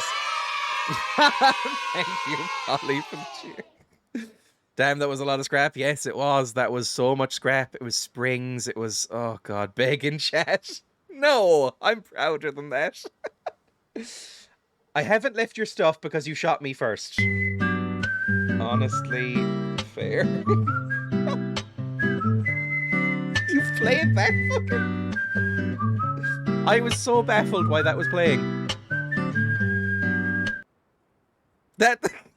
I forgot I had that as a sound alert. Why do I have that as a sound alert? Whatever. Thank you. Jesus Christ. That was bad. I mean, there's some stuff. You know what? Let's get our gun. Let's get a gun back up then, and we'll... Oh, Jesus Christ. I think we need a metal pipe, and we need this, and maybe some bullets, and... We can build a shit revolver again, right? And see what we can do. Let's build this and this. No, we need... Oh, fuck, I don't know what to do. 1 second, let's get a gun. Let's get a gun. A revolver, that's fine. That's fine for now. And... we have some healing. Let's get a riot helmet. Some trousers. And some shoes. Just something to put on myself, right? Get rid of the banter one. Look, that's something now. We're a little bit geared up. We're not really, are we? But it's something. We can manage it out there now. We'll bring the torch with us. We'll just bring these. That's all we're bringing, okay? And... oh, I don't know. I don't know. I don't know. Fuck armor, people hesitate killing nakeds. Oh, that's kind of a good point. I've never really thought about that, to be honest. Revenge time? I mean, maybe. If I can find a good gun, I don't mind getting revenge. Oh, I mean, back down, right? We're gonna head back down and see if we have something. Name of a mediocre band, shit revolver. Isn't that, is it Velvet Revolver is a band with Slash in it? I've heard they're not very good, so, I mean, it tracks. I've heard they're not great. Although I've never really liked Guns N' Roses anyway. Carry the torch of peace. Jesus. Jesus. They had one good song and that's the lot. I don't know if I've ever actually listened to them, to be honest. I've heard Velvet Revolver. Good. I'm not imagining things. Yeah, I don't know. I never really liked Guns N' Roses very much. My dad was into Guns N' Roses a little bit, and I found them a little bit generic, to be honest. Like, they kind of just sound like every other hair metal band, but without the hair metal look, you know? Like, Guns N' Roses, I think, can be, like, replaced with, like, fucking Poison or something, and it'd be the same thing. Like, I don't really like them that... Also, I hate the song November Rain. Like, I find it so cringingly earnest. Whenever a rock band tries to go earnest, it can have mixed results. Like, when Limp Bizkit did that cover of Behind Blue Eyes by The Who, I was very much not in favour of it. And I think I had people defending that in my chat at one point, and it was almost a bannable offence. Knocking on Heaven's Doors class? I prefer the original version, is the thing. I will say, I think that's probably Guns N' Roses' best song. I think Knocking on Heaven's Door, the cover they did of the Bob Dylan track, is probably their best song. But it's a cover, so it doesn't really count. I mean, it does. I know it does, but, you know. I do probably prefer the 70s one. Oh, who's around? Somebody's up there. Oh, fuck. I can't take people on right now. I need to get some stuff back, at least. The new Thor is basically a 2-hour Guns N' Roses music video. Oh, there's any new information that I receive about Thor makes me even less likely to watch it. Like, I really am not into the MCU in general, but also knowing that I liked Thor Ragnarok as well. I thought Thor Ragnarok was one of the least insufferable Marvel movies. I thought it was pretty fun. I genuinely quite enjoyed it. I hadn't quite found my dislike for Taika Waititi at that point, maybe. But I really enjoyed it. Maybe I wouldn't if I watched it again, but it was good. But yeah, the new one, I've just not heard anything good about. Even from people who like Marvel movies, really. Don't really like it. It's got like fucking 50% on Rotten Tomatoes. Like, why would I watch this? Right? Especially with a Marvel movie. Even a fucking terrible Marvel movie seems to get like 98% on Rotten Tomatoes. So, why would I watch one that doesn't have that? That seems insane to me. I'll clip all the bits with buff Natalie Portman for you. Not interested. Not really into Natalie Portman. Not my type, I think. Just kind of there. It's a fine film, just very run-of-the-mill. Yes, that's kind of all the Marvel movies for me. So if people who like Marvel and are willingly going to see Marvel movies think it's run-of-the-mill, I'll probably fucking hate it. Like, I think Avengers Endgame is a run-of-the-mill kind of boring film, right? So if people who like Marvel think that about this one, fucking hell, what will I think? I gotta say, after watching it, I get the problem with Taika. I have not liked Taika Waititi in a few years. I used to really like Taika Waititi. It's just a bunch of set pieces and nothing much connects to them. Watched that Doctor Strange film last night. It was definitely a film which someone made. I have not seen the second Doctor Strange film because I'm done with Marvel movies in general, so I can't really have an opinion on them. But, saying that, I watched the first Doctor Strange movie when it came out and found it so mind-numbingly boring that I wondered why it existed, basically. And then even Sam Raimi couldn't get me back. Like, I love Sam Raimi. Sam Raimi's wonderful. I think Sam Raimi is a joy. I love Sam Raimi. Sam Raimi couldn't get me back to watching a Marvel movie. That's how little interest I have in them, I guess. I liked Doctor Strange Multiverse of Madness, but it did just happen to tick a lot of my boxes. Was Bruce Campbell in it? That's kind of all you need, I guess. I liked the first one, but couldn't get past 20 minutes in the new one. I just find all the multiverse stuff very boring. I don't know what it is. It is just me. This is very much just a personal thing. This isn't a complaint about the filmmaking at all or any of the story stuff. It's just, for some reason, I just find the multiverse plots really boring. Like, I find them very dull and just kind of, I don't really get it. Bill. Bill's an X-Men.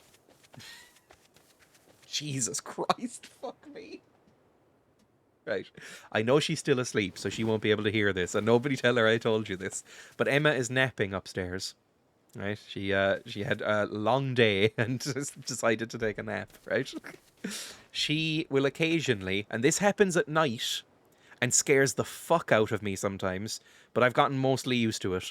She will occasionally, if she's having a nightmare or something, just wake up for like half a second and just full on scream in my face. And it just happened upstairs and scared me again. I have to turn off my like fight or flight response and go, it's probably nothing. So yeah. If you noticed me jumping there, that's why. What a way to have to live. I mean, it adds some excitement, let's be honest. Okay. Ooh, some stuff! He took my fucking spring. Fuck him. I mean, we got most of our things back at least, but I really wanted that fucking spring. That was kind of the thing I wanted, if I'm honest. Toss the banter. Don't want the banter. All of our scraps gone. Oh, god fucking damn it. Gun's gone. Did they take my trash gun as well? They did. Oh. Oh. Oh. Bruce Campbell was amazing as ever. I really like Bruce Campbell in anything. Bruce Campbell just makes me smile when I see him. I don't know what it is about Bruce Campbell, because he's not, classically speaking, a particularly good actor, right? Like, Bruce Campbell is not like Laurence Olivier. He's not an amazing actor, but he's just got such... Oh, Jesus Christ. He's got such charm that anytime I see him in a movie, I'm like, oh, it's him again. Yay. If Chins Could Kill is his autobiography. That's very funny. I just like, also, it might be because I think Army of Darkness, Evil Dead 3, might be one of my favourite movies of all time. I've seen it... God, how many times have I seen that movie? I'd say maybe 20. Like, so many times. Like, an almost embarrassing amount of times. Oh, there's the ladder. Good. Can I jump to it from here? Nope. Oh, there we go. Army of Darkness is great. It's one of my favorites. It's a movie that I've been watching probably like once every couple of years since I was a kid. Sometimes multiple times a year. It's very, very fun. Make Love the Bruce Campbell Way is the title of the other one. He just seems funny. If you don't know who Bruce Campbell is, the guy from the Sam Raimi movies. And kind of just the Sam Raimi movies. I think the only thing I've seen him outside of Sam Raimi is Congo, which is a really bad movie. Like, I've watched it like 3 times, but it's really bad, and he is killed off very quickly into it, and it's honestly criminal, because he would give that movie some much needed charm. I'll keep the grenade out, but mulch this and these, I think. We want something back out of this. Honestly, this too. I need to see that. Finally saw the original Evil Dead the other day, and it had one super intense scene for me, but other than that, it was great. Evil Dead 1 is very, very low budget, I think is the main thing, right? The shadows look very strange there. It was made for about €40. Evil Dead 2 is, I think, better. Evil Dead 2 is amazing. Evil Dead 3 is my favorite. Even though Evil Dead 2 is probably a better movie. But Evil Dead 3, I love. Just in general, I'll watch most things made by Sam Raimi. Oh, I hear footsteps again. I think they're just boars though. Except a Marvel movie, it turns out. There's like legit claymation in Evil Dead 1. Yes, there is, which is always cool. I like a spring. Oh, thank God. Fuck me. Thank you. A spring. We can make a proper gun. It's not all useless. It's not all gone. Surprisingly good for what I expected of low-budget horror, that era. Yes, I'll have to watch the era. I said era there. Era. I'll have to watch the sequels. I really like Evil Dead 1 as well. Evil Dead 1 is a good film. But, yes, very low budget. I think it was both their first movies, wasn't it? It was like a student thing. More claymation and puppetry and horror is what I want. I would agree. Bring back the Ray Harryhausens of the world. If you know who Ray Harryhausen is, you can be my friend. The pencil and ankle bit is a tad visceral. A lot of those movies are fucking horrific to watch. I love it. See, I've never been bothered by gore. I don't know why. But, toilet humor and sort of gross out humor disgusts me. Like, will actually make me stop watching a movie. Like, I can't watch anything made by fucking Chris Farrelly or something like that. Like, any of the Farrelly brothers movies, like, where it's all just gross out stuff, like American Pie or something like that. Can't watch them. Disgusts me. Can't do it. You can show me the goriest shit in any movie in the world, and it's fun. It's great. Yeah, I don't know what's wrong with my brain, but one really freaks me out more than the other. Let's take these and these. We're getting some stuff. Still only one spring, but that's something, at least. Let's go up to the... Oh, I don't know. Let's go back to the abandoned the mining outpost. We'll try and mulch this stuff and see if there's anything respawned. Watching vomiting makes me physically ill. Emma is the same with that, actually. I'm a little better with that one. Honestly, it's like fecal matter or... just anything like that. Don't like it. Hate gross out humor. What was that one thing I saw? 10,000 BC, I think? Dinosaur fight. I love Ray Harryhausen. Ray Harryhausen is amazing. Yes, Argonauts, Skeletons. And what was the other one he made? He made a lot of stuff. Did you leave stuff in the recycler? Did I? I don't think I did. I might have. I might have left stuff in the recycler. I'm going to another recycler now. And stuff seems like it's respawned. There's some boxes. Oh no, there's a box. Oh, fuck! Hello. Hello. I'm not gonna attack you, I'm friendly. I just have mushrooms in my hand. That's no attacks. No attacks. Yeah, don't worry, I'm foraging for berries as well. Good stuff. Okay, good. Seventh Voyage of Sinbad? That's the one. That's the other, like, huge one, right? I'm gonna trust this guy.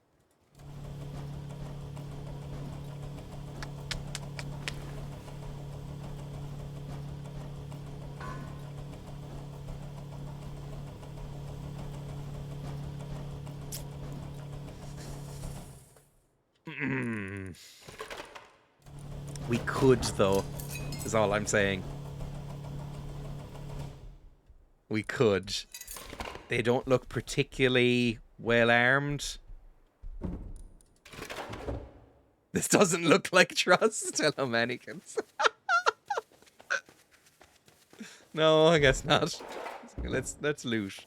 Let's loot. More springs, please. Springs! Oh, thank God. Okay. Honestly, that spring has maybe saved that guy's life because I do not want to have to fucking trek back here to get my strings. Strings? Springs. You know what I'm trying to say. Doesn't matter. Let me mulch all these down. On the way out, if we see him, we might take a couple of friendly shots at him. Don't go beyond redemption. Do it. Do it. Oh, another spring. What did we just mulch to get a spring? I need to keep an eye out for whatever that was. Gonna have to run as I have a meal to get to. Have a lovely meal, Ollie. Thank you for the raid. It was very kind of you. And thank you for, yeah, just being here in general. Go check out Ollie, basically. Ollie's cool, and I like Ollie's stream. Ollie is, like, semi-regular, and I lurk in his stream sometimes too, so it's always fun. Anyone else? No, I don't see them.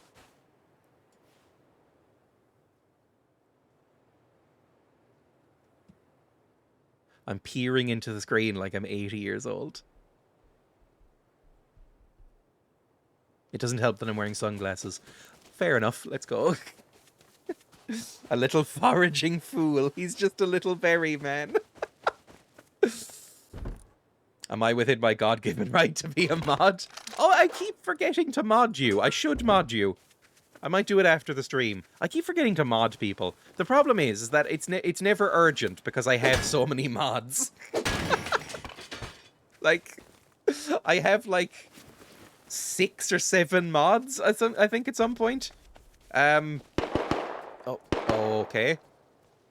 Because I would just kind of mod all my regulars for when I was like starting streaming.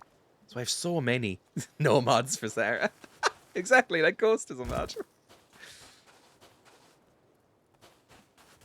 I mean, I don't expect... I will say, I don't expect my mods to actually do anything. Like, my mods... Feel free to just never fucking do anything. For fuck's sake, I'm crying. Should have gotten here earlier, then. Oh, I see somebody, I think. Yeah, I don't actually expect my mods to do anything. Oh, I hear somebody... Okay.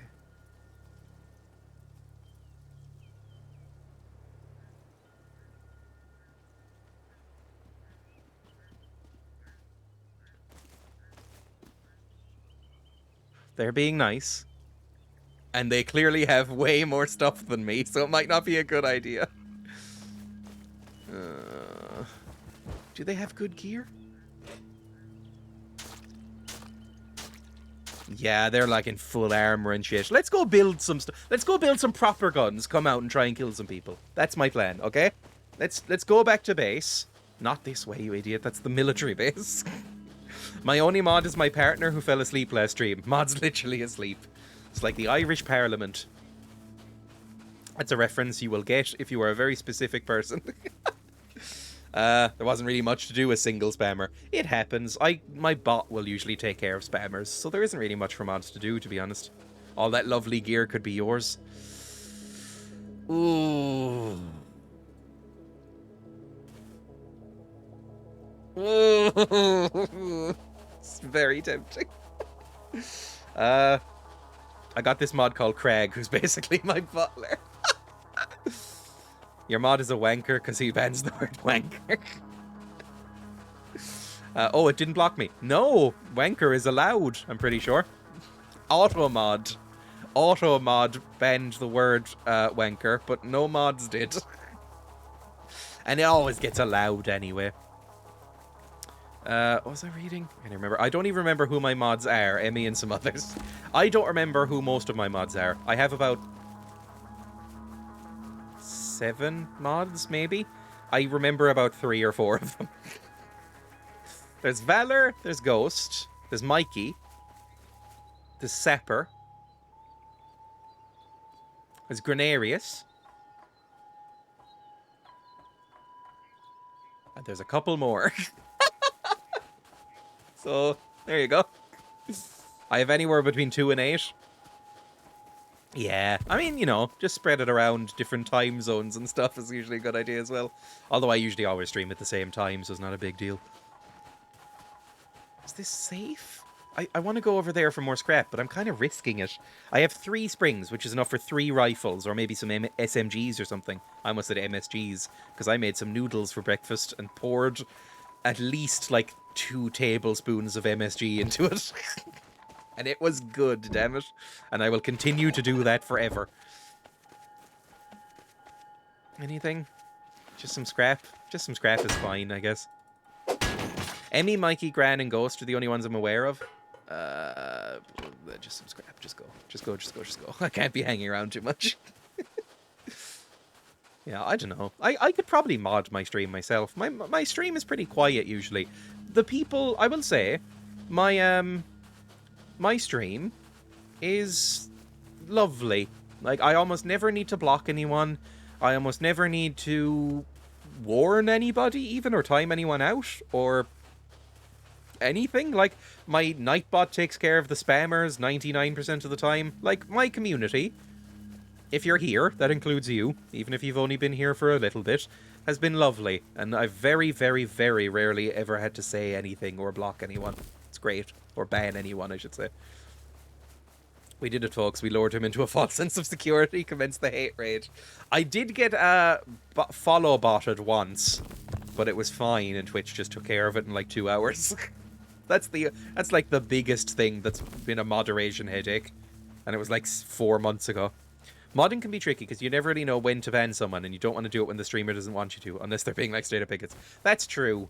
Like, basically, if I've modded you, know that I trust you enough that if you ban somebody, I basically will never question it.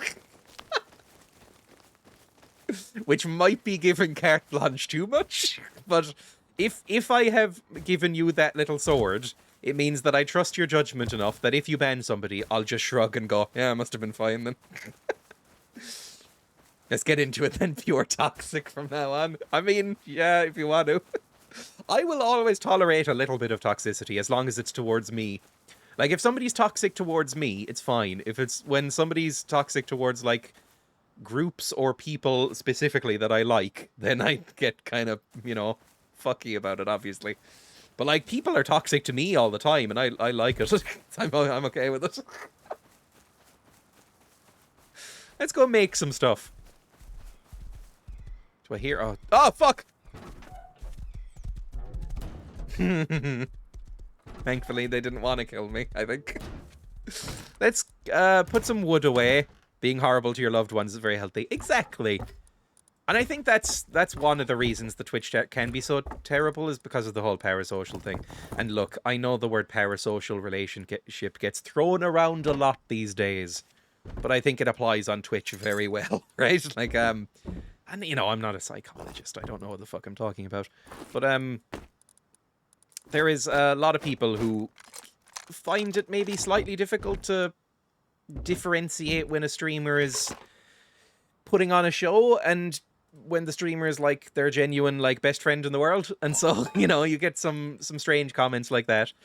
And so you know, like Zara said, it is completely normal and fine and acceptable for friends or even regulars, friends or like long-time members of the stream to be toxic towards me. But very occasionally, some people have gone over the line. Very, very occasionally. I can't even think of specific examples right now, to be honest. But, you know, it's basically fine. I've had a friend request on Facebook from a fan, should we say? Yeah. I imagine, and I hate to even say it, but I imagine it is worse if you were a woman. Like, it's not going to be great, basically. I want to put clothes in here, actually. Not in... Clothes and health, I think I want in here, in this chest. I think that would make more sense, maybe? And then tools, or not... Yeah, tools and weapons in this chest. Maybe that's fine. Maybe that means nothing. Let's put these in here, put these in here. We're going to mulch these next time we come across a recycler. This as well. And put these in here. Sorted! Everything's sorted away. Good. Does this mean I should return the keys to your house, Dreya? I told you about the worst one. Yeah. Very weird stuff that makes you para. Yeah, I imagine it's just really, you know, rough. Also, I can take the hat off now, can I? Jesus. There. That's been on for a while. I forgot to set the timer again. You know, it's not been much of a problem for me, basically. It's not been much of a problem. But I've heard horror stories from Twitch streamers of, like, this person showed up at my door because I, you know, said something nice to them on the stream. And I was like, I understand, but that's really fucking weird. Come on now. Anyway, I've never really had a problem with it, really. Maybe if I get bigger, if I want to get bigger, I don't know. Maybe if I do, I'll get stuff, you know, sent to me, like, that I don't want, but I haven't yet. Let's build some guns. That's what I should do, right?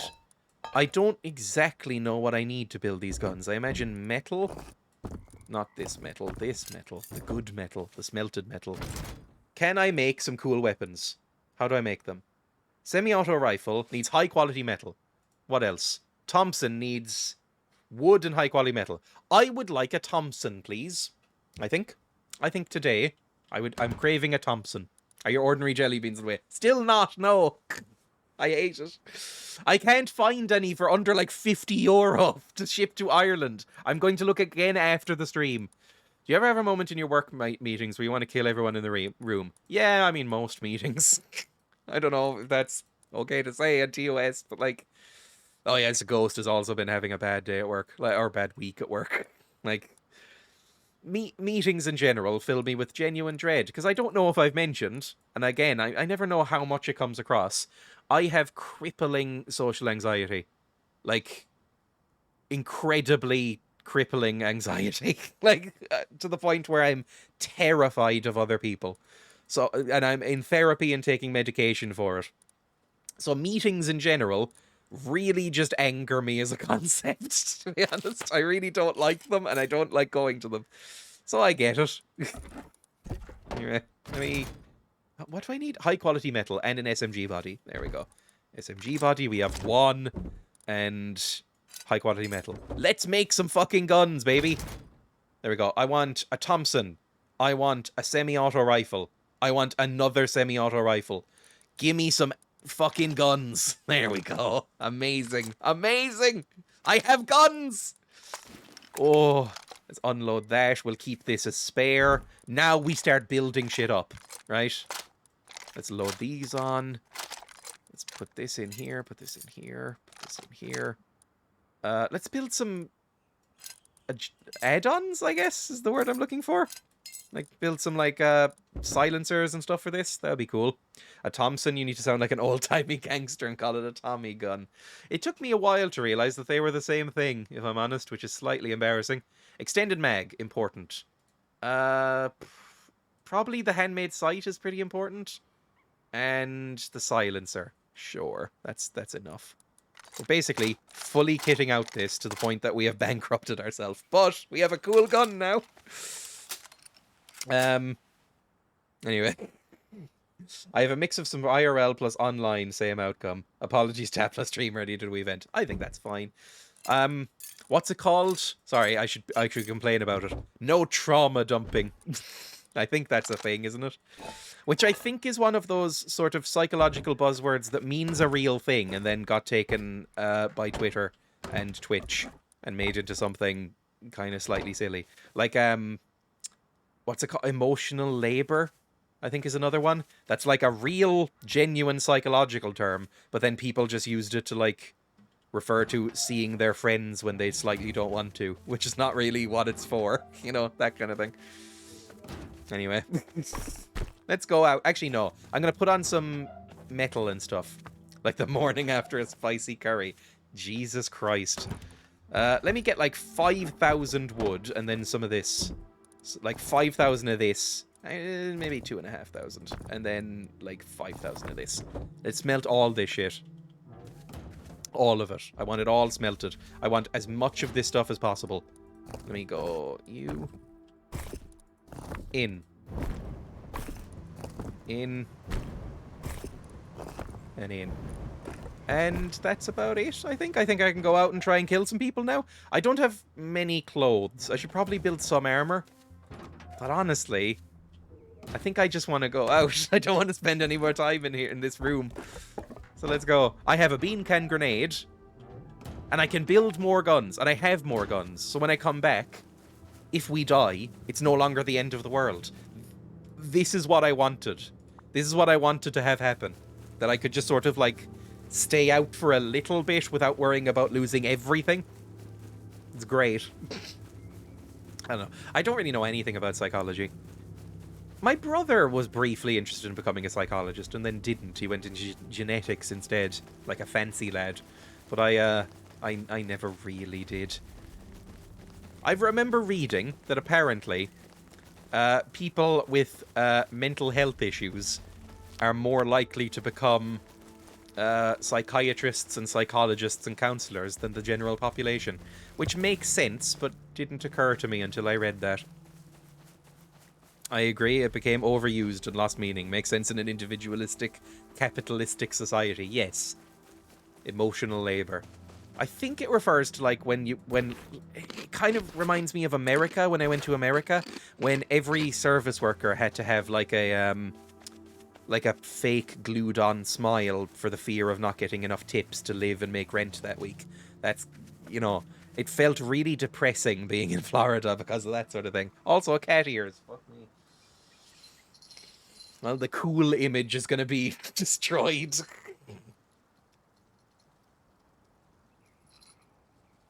There we go. I'm a greaser cat boy.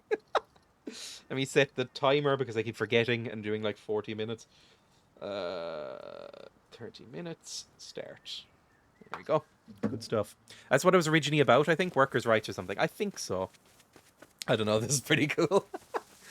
Can cat boys and cat girls and cat thems be... Sorry. Can they ever be truly cool? I don't think it's a particularly cool look. Look, I'm not going to lie and say it's not sometimes a hot look, but is it a cool look? I don't know.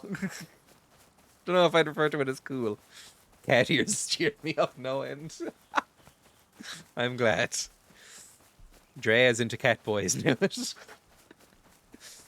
I mean, a cat femboy I'd be down with, I guess. Sorry, you shouldn't bring that sort of thing up on stream because it descends the stream into hell for a little while. Loot! This is unlooted. Oh, fuck yes. Springs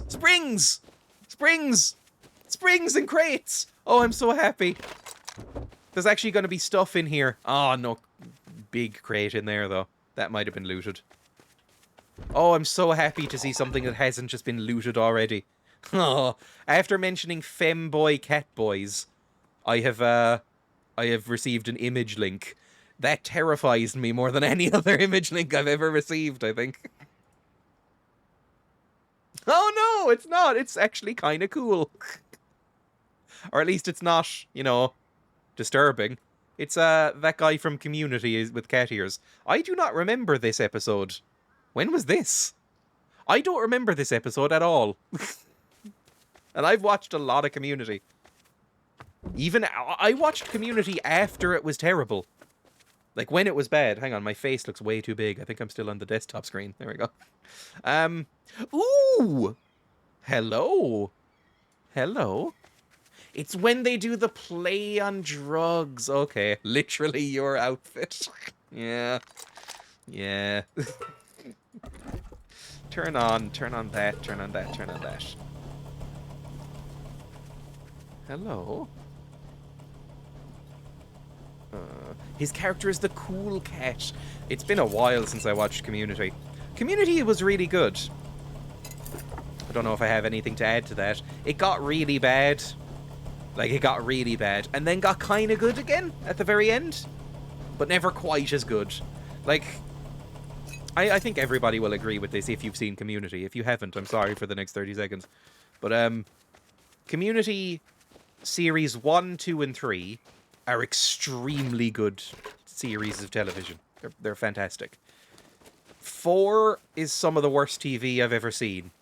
Like, really, really terrible. 5 and 6 are watchable. But 4 is so bad that it honestly makes you not want to watch anymore. Like, it's really genuinely terrible. Where did that land? Ah, fuck. Might need to look for this.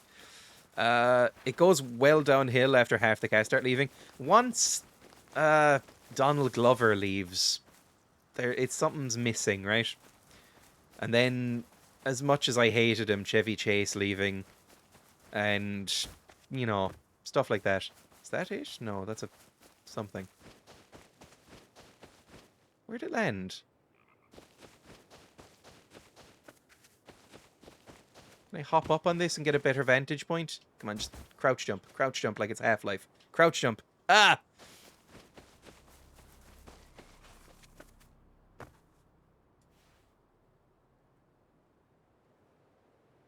Anybody see it? No, I really should have just run for it, shouldn't I? Someone introduced me by saying Chevy Chase is in it, and I can't think of anyone worse than Chevy Chase. Chevy Chase is an insufferable old freak, right? And interestingly, that's the character he plays in the show. He's an insufferable old out-of-date freak, right? But he is kind of funny in it. It's, you know, it's like John Cleese. John Cleese can be quite funny, even though he's a fucking horrific human being. There we go. Did I not bring any health with me, by the way? That was a mistake.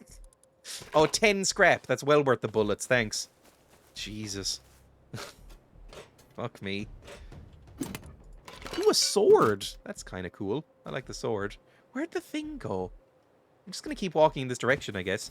He's essentially the villain. He is, yeah. He's basically the villain of the show. Which kind of works. That might be where it landed. Because it's probably going to be pretty contested. Apparently he was hell to work with. I've heard that. I mean, I've heard everybody on that show was kind of hard. Well, Dan Harmon and Chevy Chase in particular. Dan Harmon, because he's Dan Harmon. The fuck was that noise? I think it was the earphones popping into my ear properly. Sorry, I thought something just flew past my ear in the game. Maybe it did. Did you hear that noise? Can't even describe it, to be honest. But Dan Harmon is the guy who made Community, and the guy who makes Rick and Morty as well, and Harmon Quest, that D&D show that ran for a little while. Not apparently a nice human being, but quite funny. I kind of liked Rick and Morty for a little bit. I don't watch it anymore, but is that, I don't know. I almost feel awkward saying that because the sort of reputation of Rick and Morty has been what's the word I'm looking for? Irrevocably, there we go. Irrevocably altered and slandered by the people who like it. But I really liked the first little bit of Rick and Morty. And actually, I watched a little bit of the recent stuff. Well, when I say recent, like a couple of years ago at this point. And thought it was actually better. Like, I thought it was pretty good. I thought they made Rick less of like an omnipotent god and made him a bit more pathetic, which I think was a good change. Yeah. What hair dye? The hair dye that I bought this morning. Oh, you didn't use my hair dye? Mm-hmm. Did you do it on camera? No, I did it before the stream. Oh! Did you hear him wife died from... Yeah, I did. I just saw it before the stream. I'll see you soon. Love you. That was just Emma. I will not be reading that out. Rick and Morty is great, but it's just hard to talk about because of the Szechuan sauce guy. I think, honestly, it's impressive, almost, that one guy who jumped on that table and screamed about wanting Szechuan sauce managed to essentially destroy a media franchise, right? Cowards. Basically managed to destroy a media franchise. I kind of just view it as Futurama level. Same, honestly. I think it's good, but people put on a pedestal. I think it's the same. Like, I think it might be a bit better than Futurama, because Futurama, I don't think has aged that well. I think Simpsons has aged better than Futurama, and there's some stuff in The Simpsons that has not aged well. That's ominous bullets in the distance. But, I think Futurama's fine. It's fine. The Szechuan sauce guy was clearly from 4chan as well. He was obviously just trying to make a scene. Oh, I know, but, like, as soon as that hit mainstream news, it became embarrassing to talk about ever having a positive feeling about that show, basically. And also, I do think the show kind of leans into a style of humor that I find is slightly insufferable, which is sort of like edgelord Redditor humor. You know, the sort of humor that you'd find on an episode of South Park. It is a better show than South Park, I'd like to make that clear. South Park I find fucking reprehensible. I hate South Park. But, and South Park has a lot of fucked up shit in it as well. Like, South Park I never found funny. I find it awful, just in every conceivable way. Hate South Park. But Rick and Morty kind of has that same style of humor to it.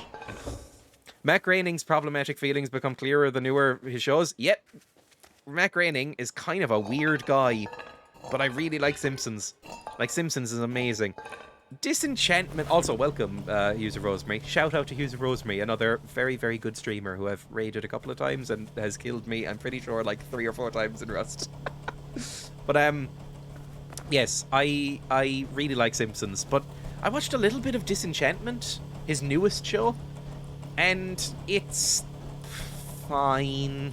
It's not good, really. It's fine. Like, yeah. It's not great. Democrat on mobile, that's not fair. Again, I think he has, in his newest shows, he has a tendency to have one of the main characters be kind of a sleazy, nice guy prick, and everybody's kind of fine with it. And I think it's telling a little bit.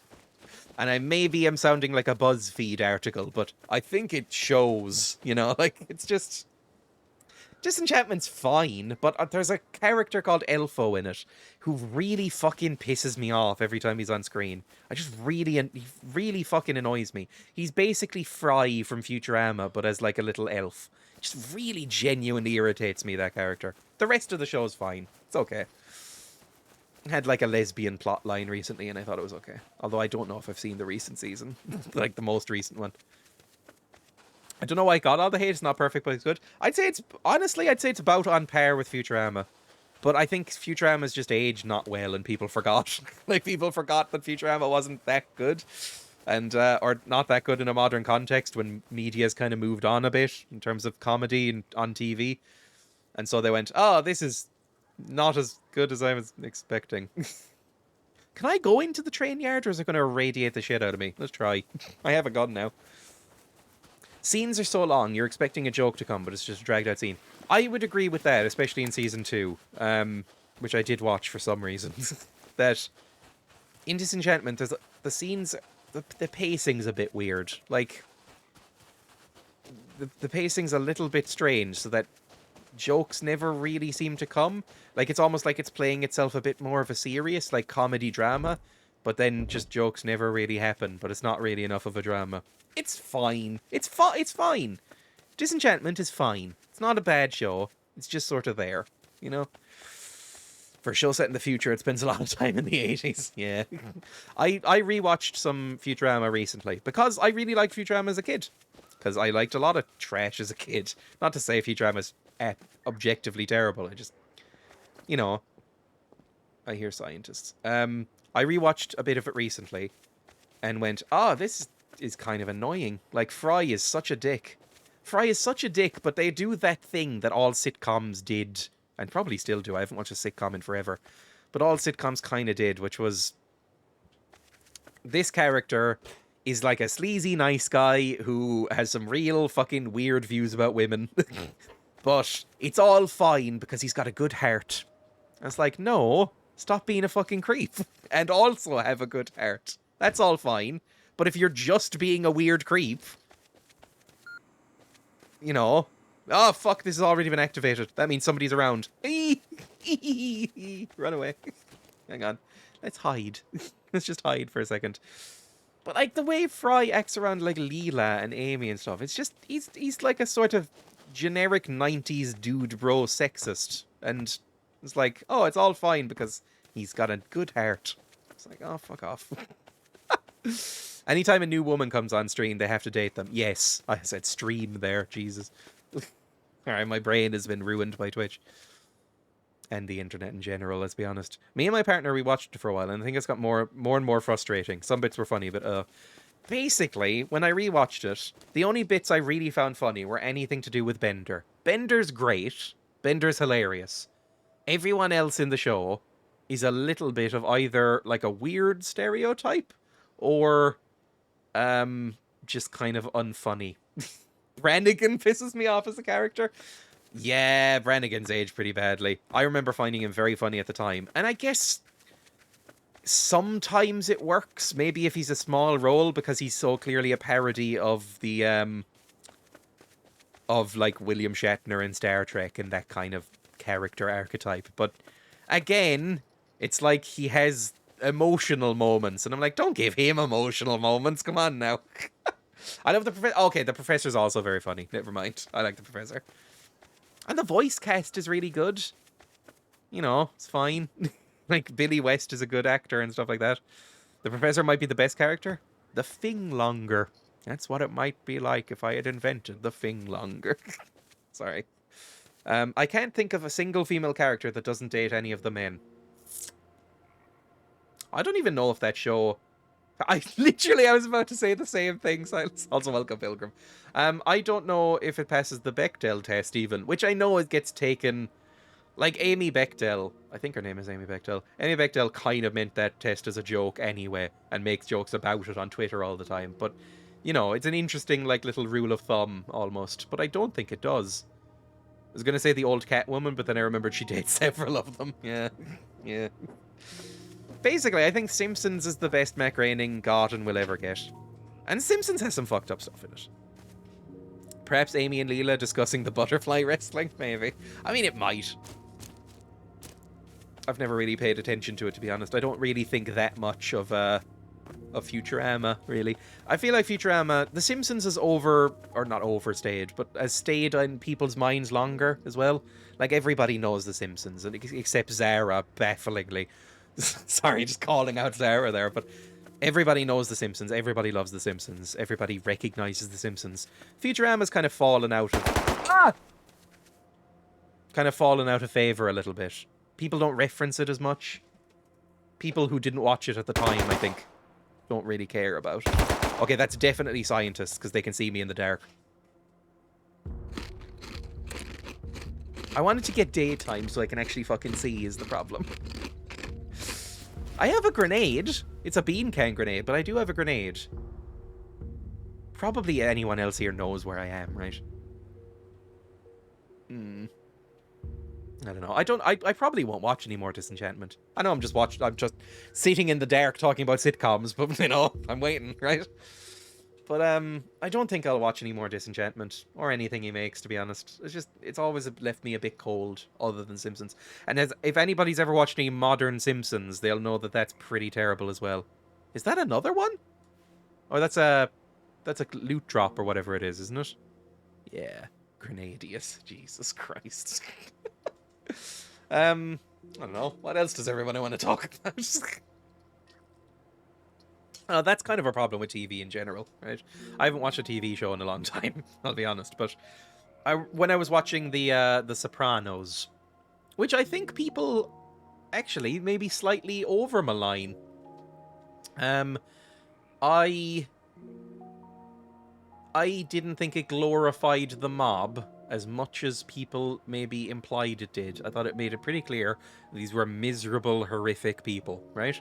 But one genuine problem with The Sopranos is that every time a new woman comes on screen, Tony Soprano immediately has sex with her. Every time. Every fucking one. And at first, it can almost get away with it because the women will tend to know that he's a mob boss, and so you could sort of maybe argue like, oh, they're attracted to the power or the danger or something like that. But after a while, they just drop that pretense entirely, and it's just like random people in shops and stuff just throwing themselves at this guy, and it's like, come on now. I mean, I'm not saying he looks bad, but look at him. Like, he's not exactly a catch, and he's fucking horrible to everybody. He's miserable. He dresses like a fucking idiot. Like, this guy is not a catch. Like, why is every supermodel throwing themselves at this guy? It got distracting the further it went on. The show is still good. I really do recommend The Sopranos. I have almost finished watching The Sopranos entirely. It's Sopranos Talk, you're up. Yes, and never fails. Literally a woman in the street. Exactly. Like, it's not great, basically. Again, Sopranos is really good. Watch Sopranos if you haven't, or don't. I'm not your parent, but, you know. I watched The Sopranos for the first time this, like, 2 months ago. I finished watching it, finally, after putting it off for, like, 20 years, you know, of hearing that it was amazing and all that. And it is. It's really, really good. It's a fantastic show. But there is some very sort of early 2000s, late 90s tropes in it. Right? Is this still not fucking open? I should just hide in here. Hang on. There we go. Just gonna hide in here. I think it's a bit overrated, but there's good actors in the casting. Yes, I would say basically the same thing. I really, really enjoyed it.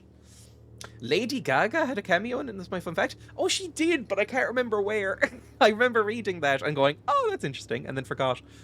I can see how it led to Breaking Bad. Oh, yeah, definitely. I mean, it's very Breaking Bad, which I think also gets read wrong. I think Emma might have mentioned this. She was put off watching Breaking Bad because she was told it was about, like, a good man going bad. And then she watched the first episode and went, this guy's a fucking asshole. And that's true. Like, it is not about that. I think people just have poor media literacy. Breaking Bad. Oh. Yes. That, like, Breaking Bad, he's a pathetic, toxic dick right from the first frame of the thing. And the entire show is about him leaning into the sort of worse versions of himself that he finds as he goes throughout the show, and just really getting obsessed with being that bad, powerful prick, right? But he's always a monster from the very beginning, like always has the potential to be the monster. And people always frame it as like, same with Macbeth. People always read on Macbeth that way as well. And I genuinely think that people are not taught media literacy enough in schools, because Macbeth is a prick from the very beginning. Like, Macbeth kills a guy pretty early on. Like, he's not... It opens with him cutting someone in half. Like, Macbeth is not a good person. He's like a weak-willed, toxic dick. You know, people just don't know how to read media, I think. And I do, is my implication there. I will defend Skylar tooth and nail. Yes, exactly. 100%. People shit on Skylar all the time and it's entirely his fault. Yes, Skylar is not the villain. Like... I don't know, people just read things weirdly. Like, people, I think, and this is fine, people read the surface level stuff and then go, this is what it is. Because a lot of people, me included for most of my life, and there's nothing wrong with what I'm about to say, a lot of people just consume media in terms of, you know, pure popcorn entertainment. And that's fine. Like, my parents will most of the time do that. Like, they'll watch a movie that I really like, and I'll go, oh, what did you think about this theme or this meaning in it? And they'll, like look at me slightly blankly and go, oh, yeah, you know, good. And that's fine. There's nothing wrong with that. Some people just prefer to watch movies, just turn off their brain and watch the movie and have, like, a fun time with it. But, you know, a lot of the time, that means that you miss some context or meaning to it, I think. And I think that happens a lot with shows like Breaking Bad and Sopranos and, you know, even more classical stuff like Macbeth. This is the problem with anti-heroes. People forget that you're not supposed to be on their side. Yes, I would say true.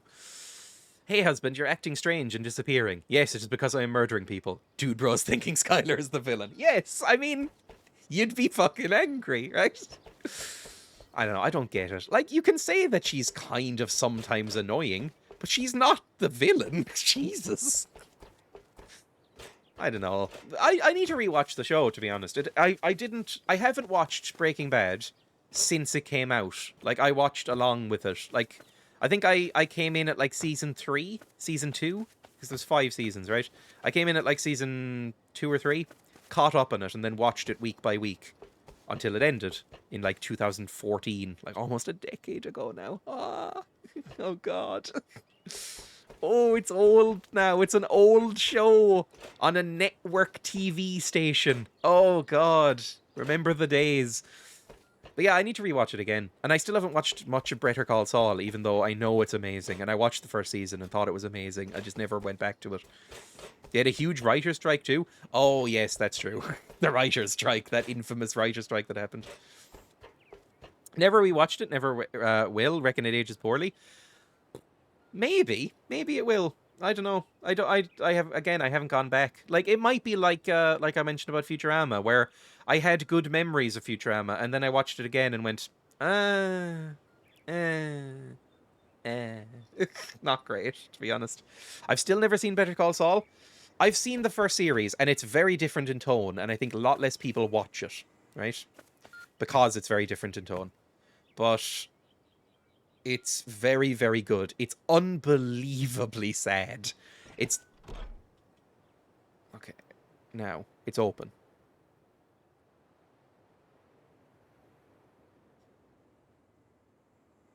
Am I being watched right now?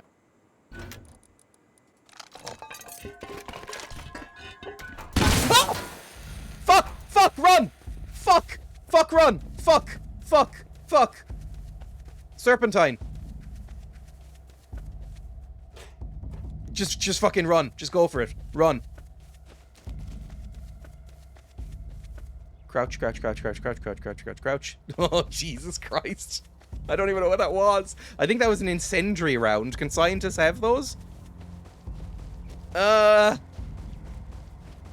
Just run. Just bring out this, in fact. Reload it. Because this is a better gun than you have. A pipe with an incendiary round? Lamau? Wild? Hang on. Just go. That was definitely a player? Okay, thank you. Bartholomew, which is honestly one of my favorite usernames I've seen on this site, so well done for that. You don't even need to run, you can stand and point at them and laugh. Was it a really bad one? I mean, we got away with it. Hang on, let's put on this armor as well. Look at that. Oh, thank you for the follow. That's extremely kind of you. I think we got away with it. I'm really happy. Okay. We got like a cool gun. Amazing. Amazing.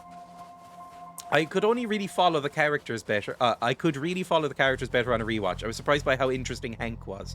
Hank is an amazing character in that show. Like, really good. I did leave the SMGs in panic, but let's go over here to the supermarket, mulch some stuff, head back, and see what happens. Yeah, that's what we want. Amazing. That probably has alerted people to where I am. And I don't really have any healing items. So that's worrying. Let's bring out this, maybe, because we have more ammo for it. Honestly, I just like when people rewatch things and then say it's shit, but they liked it before. Like, if you've grown up fair, but don't agree with... I don't agree with the being overly woke. I don't know if it's overly woke. I think it's just that... I hate people unironically using woke. But anyway, what I'm saying is that I think just your tastes change over time.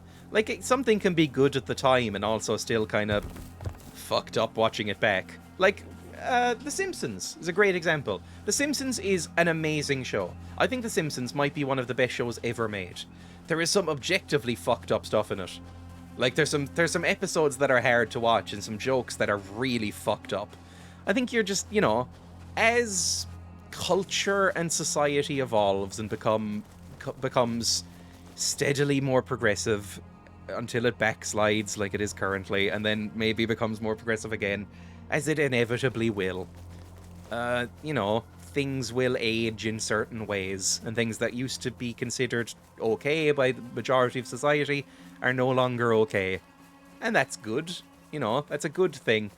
But it does mean that as a side effect of that, media will become a little bit sketchy. And I think it's just important to say that even if something was good at the time, and even if it is still good, like The Sopranos or The Simpsons, something that is still a great show, it's useful to be able to look at it by the standards of both now and the past and come to your own decisions on whether it's worth it to watch. That is my mealy-mouthed way of putting it, I guess. Where, like, you know, you can acknowledge that something has some fucked up parts to it while still, you know, putting it in its historical context for the time. Like, you know, what Warner Brothers does with the Looney Tunes cartoons, where, when you buy a Blu-ray of the Looney Tunes cartoons now, it comes up with a warning that says there's some, like, real bad racist shit in this. Like, real bad racist shit in this. It was bad at the fucking time, it's bad now, but we're including it because otherwise that might be seen as censorship. Just go in knowing, and we'll flag it up before each fucking one that comes up. This is one of the racist ones, right? That kind of thing. And obviously, that's a good point, Dreya, as well. It was always bad. Like, you know, when The Simpsons had that joke where, you know, a trans woman was revealed and then everybody got sick. That was always a fucked up joke at the time. It's just that people didn't feel comfortable coming out and saying it because they knew they'd get beaten up, you know? So, you know, it was always bad. It's just less visible. Anyway, that's my soapbox, I guess. Let's mulch some shit down because we don't need any of this. I don't need a sword. Are you joking?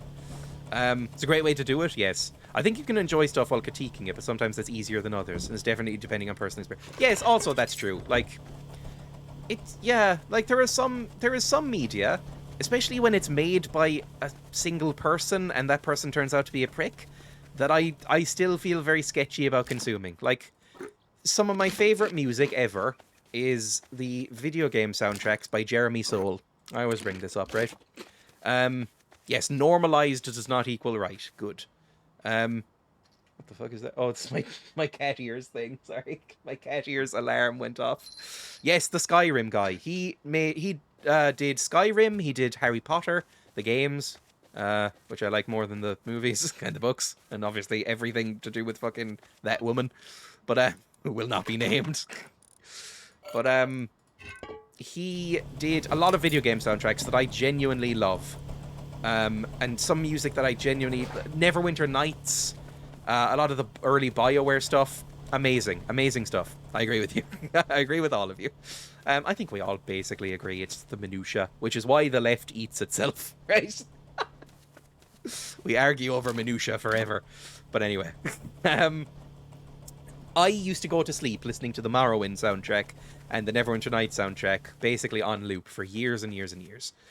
I loved it. I love his music. He is a reprehensible monster. Like, he has been nicknamed by a few people as the Harvey Weinstein of composing.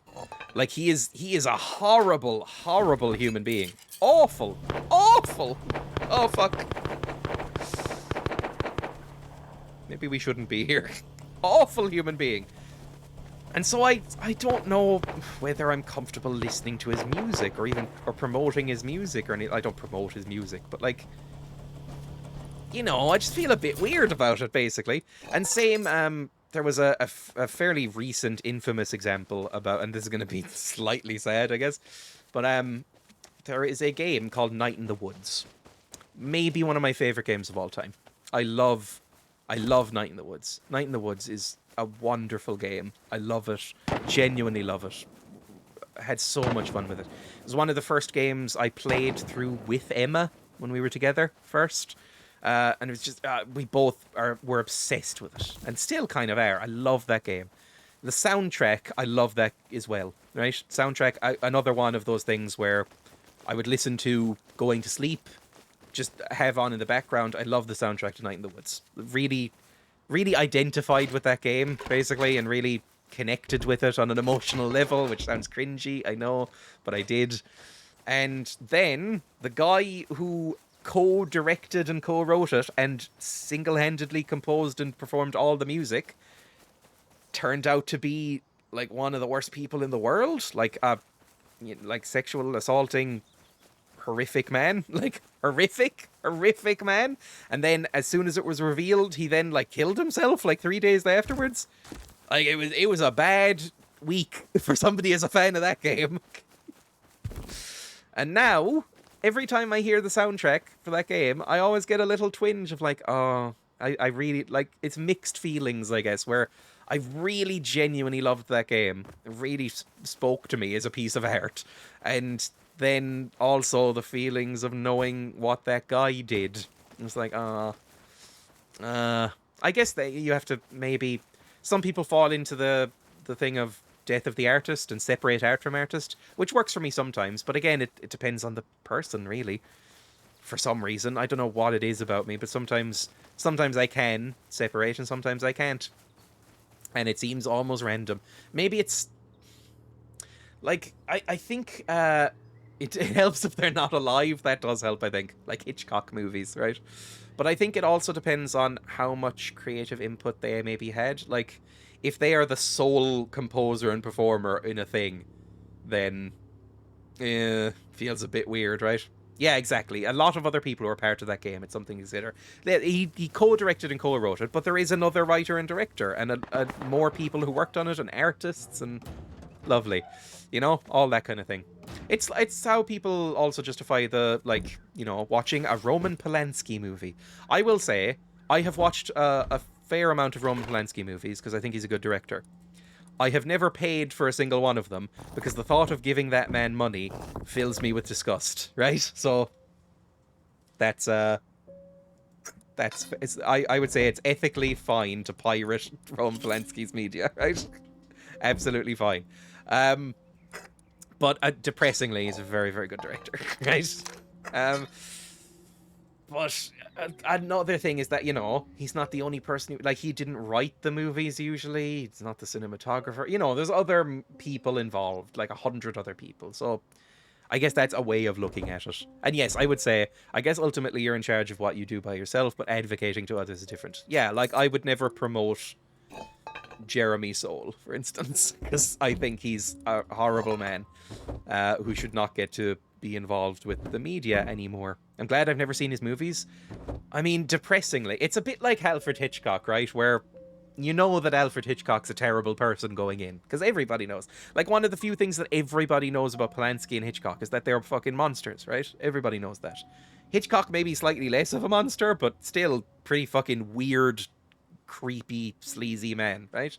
And so you go into their movies knowing that, and then you're almost annoyed when they're so good. like Rear Window, I think genuinely might be one of the best movies ever made. Like, so incredibly good. So good. So amazingly good. But, like, Jimmy Stewart's like a weird Republican, and Hitchcock's a nightmare. So, like, you know, what do you do about that? It's up to you personally, basically.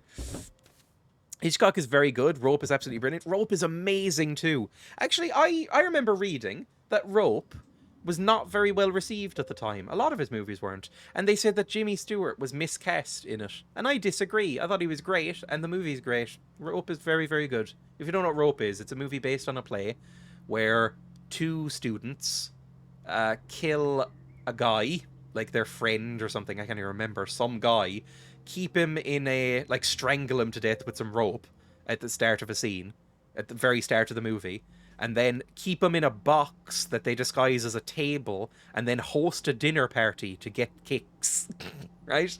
And Jimmy Stewart is like their professor. And it's a really good movie. It's fantastic. But, it's a very fucked up premise, which is, you know, what it was meant to be. Was it Psychoville that did an homage to it? I've never seen Psychoville, so I don't know. But it's a very good movie. Hitchcock has made some great movies. You know, which again is slightly annoying because of how annoying of a person he was. Also, yes, good point. As a performer, I can tell you that there's also so many brilliant people you'll never see, so there's no shortage of replacements. That's the thing as well. Like, you know, there's lots of people doing stuff and always will be. There's always more people. It's like, you know, somebody mentioned Michael Jackson earlier, I know. And J.K. Rowling, oh Jesus, oh God. Did you see the news that the Quidditch League, which, look, they've done a good thing. They've replaced the name of, or changed the name of the Quidditch League to Quad Ball because they don't want to be involved with J.K. Rowling anymore. So, based Quidditch League. Based Quad Ball League, sorry. I technically just dead named a league. That's kind of fucked up. Anyway. Based Quad Ball. But also, it is still impossible to take those people seriously because they're playing fucking Quad Ball. Come on now. Those are the most bullyable people on the planet. So it's hard to give them that much credit. They're playing that. I'm joking, do not bully people, but also maybe gently make fun of them. I guess it's like separating Amazon and Bezos. God, that man is a terrible floppy penis. I can't think of anything Amazon does that wouldn't be an extension of his ethics. Yeah, I mean, Amazon's an evil fucking company. They're outside being active with friends. Come on now. They're the jocks around nerds. I know, but it's the same as like when you see like really, really embarrassing LARP. Not all LARP is embarrassing. I've seen some really cool LARP. Some people I am mutuals with do LARP. I'm not defaming LARP, but sometimes you see some specific LARP and you go, oh no. You see a guy in a field throwing confetti around saying, magic missile, magic missile, magic missile. And you go, oh, as long as you're having fun, it's all good. But I will not be partaking, I think. Painted black without a shred of irony. Yeah. I mean, I've said this, I'll own up to it. When I was 8, I think it was 8, which is even more embarrassing. When I was 8, I went to a Halloween party at my school, and guess what I dressed as? 8-year-old Dreya, I dressed as a drow. If you don't know what a drow is, if you don't know Dungeons & Dragons, dark elf. Ooh! Thank fuck there's no pictures of that. That was bad. I did not see a problem with that. I was 8, so I don't I mean, I regret it, obviously. I was 8. What the fuck were my parents doing? What the fuck were my... Yes, it was. I went as dressed specifically, Grenarius. I went as dressed specifically because I thought dressed was cool. Because I read the book, I read like Icewind Dale and the Icewind Dale trilogy when I was like 8 and went, this is cool. If you don't know who Drist is, hang on. Drist. D&D has changed their skin color to like purple and grey at some point recently, which is a good thing. But this is Drist. This guy, Dark Elf Ranger from the Underdark. And yeah. Look, I was 8. It's probably fine. But why were my parents all right with that? Yeah, that's sweet. I wish I knew what D&D was growing up. My parents were obsessed with D&D, and D&D, Vampire the Masquerade, and Call of Cthulhu were what they played a lot. My real name, lore reveal, most of you already will know this, my real name isn't Dreya. My real name is Caine, right? And it's spelt Caine. And the specific spelling of that is from the lore book, Book of Nod, from Vampire the Masquerade. Because my parents read that and went, that's a cool name, and named me after that. So people always assume it's the biblical one, and technically it is, but they named me that because they thought that Caine being that as the first vampire was like a cool name to have.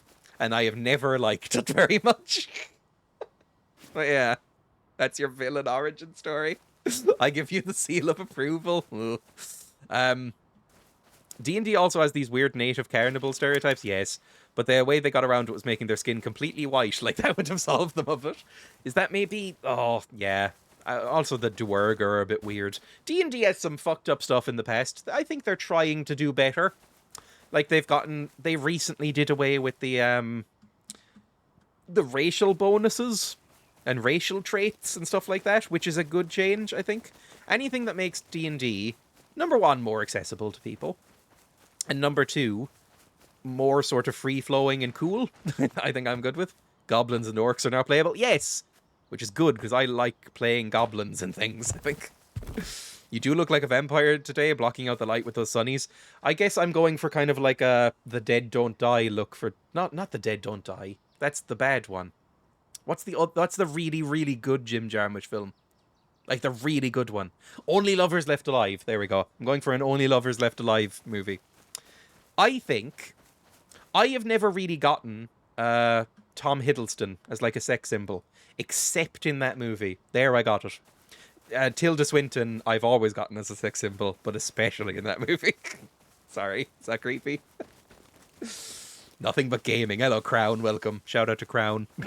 Still not seen that either. Only Lovers Left Alive might be another one of my favourites. I really like Only Lovers Left Alive.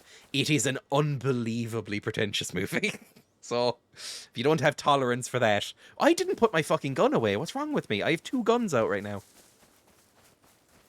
Jesus. Yeah, I'd recommend that. That's really good. And I don't think Jim Jarmusch has done any fucked up stuff. He was good in Crimson Peak, but never been attracted to him. Oh, that's the Guillermo del Toro movie, isn't it? That's fine. I'd say that's a 5 out of 10. I've forgotten I've even watched it. It was okay. I think Guillermo del Toro is slightly overrated. I can't really think of anything he's made that's been amazing except Pan's Labyrinth. Pan's Labyrinth is amazing. I'm not going to deny that. That would be insane. But, other than that, Shape of Water was okay. Shape of Water is like a 7.5. It's pretty good. I liked it. I don't think it deserved the Oscar, but it's pretty good. Crimson Peak is, you know.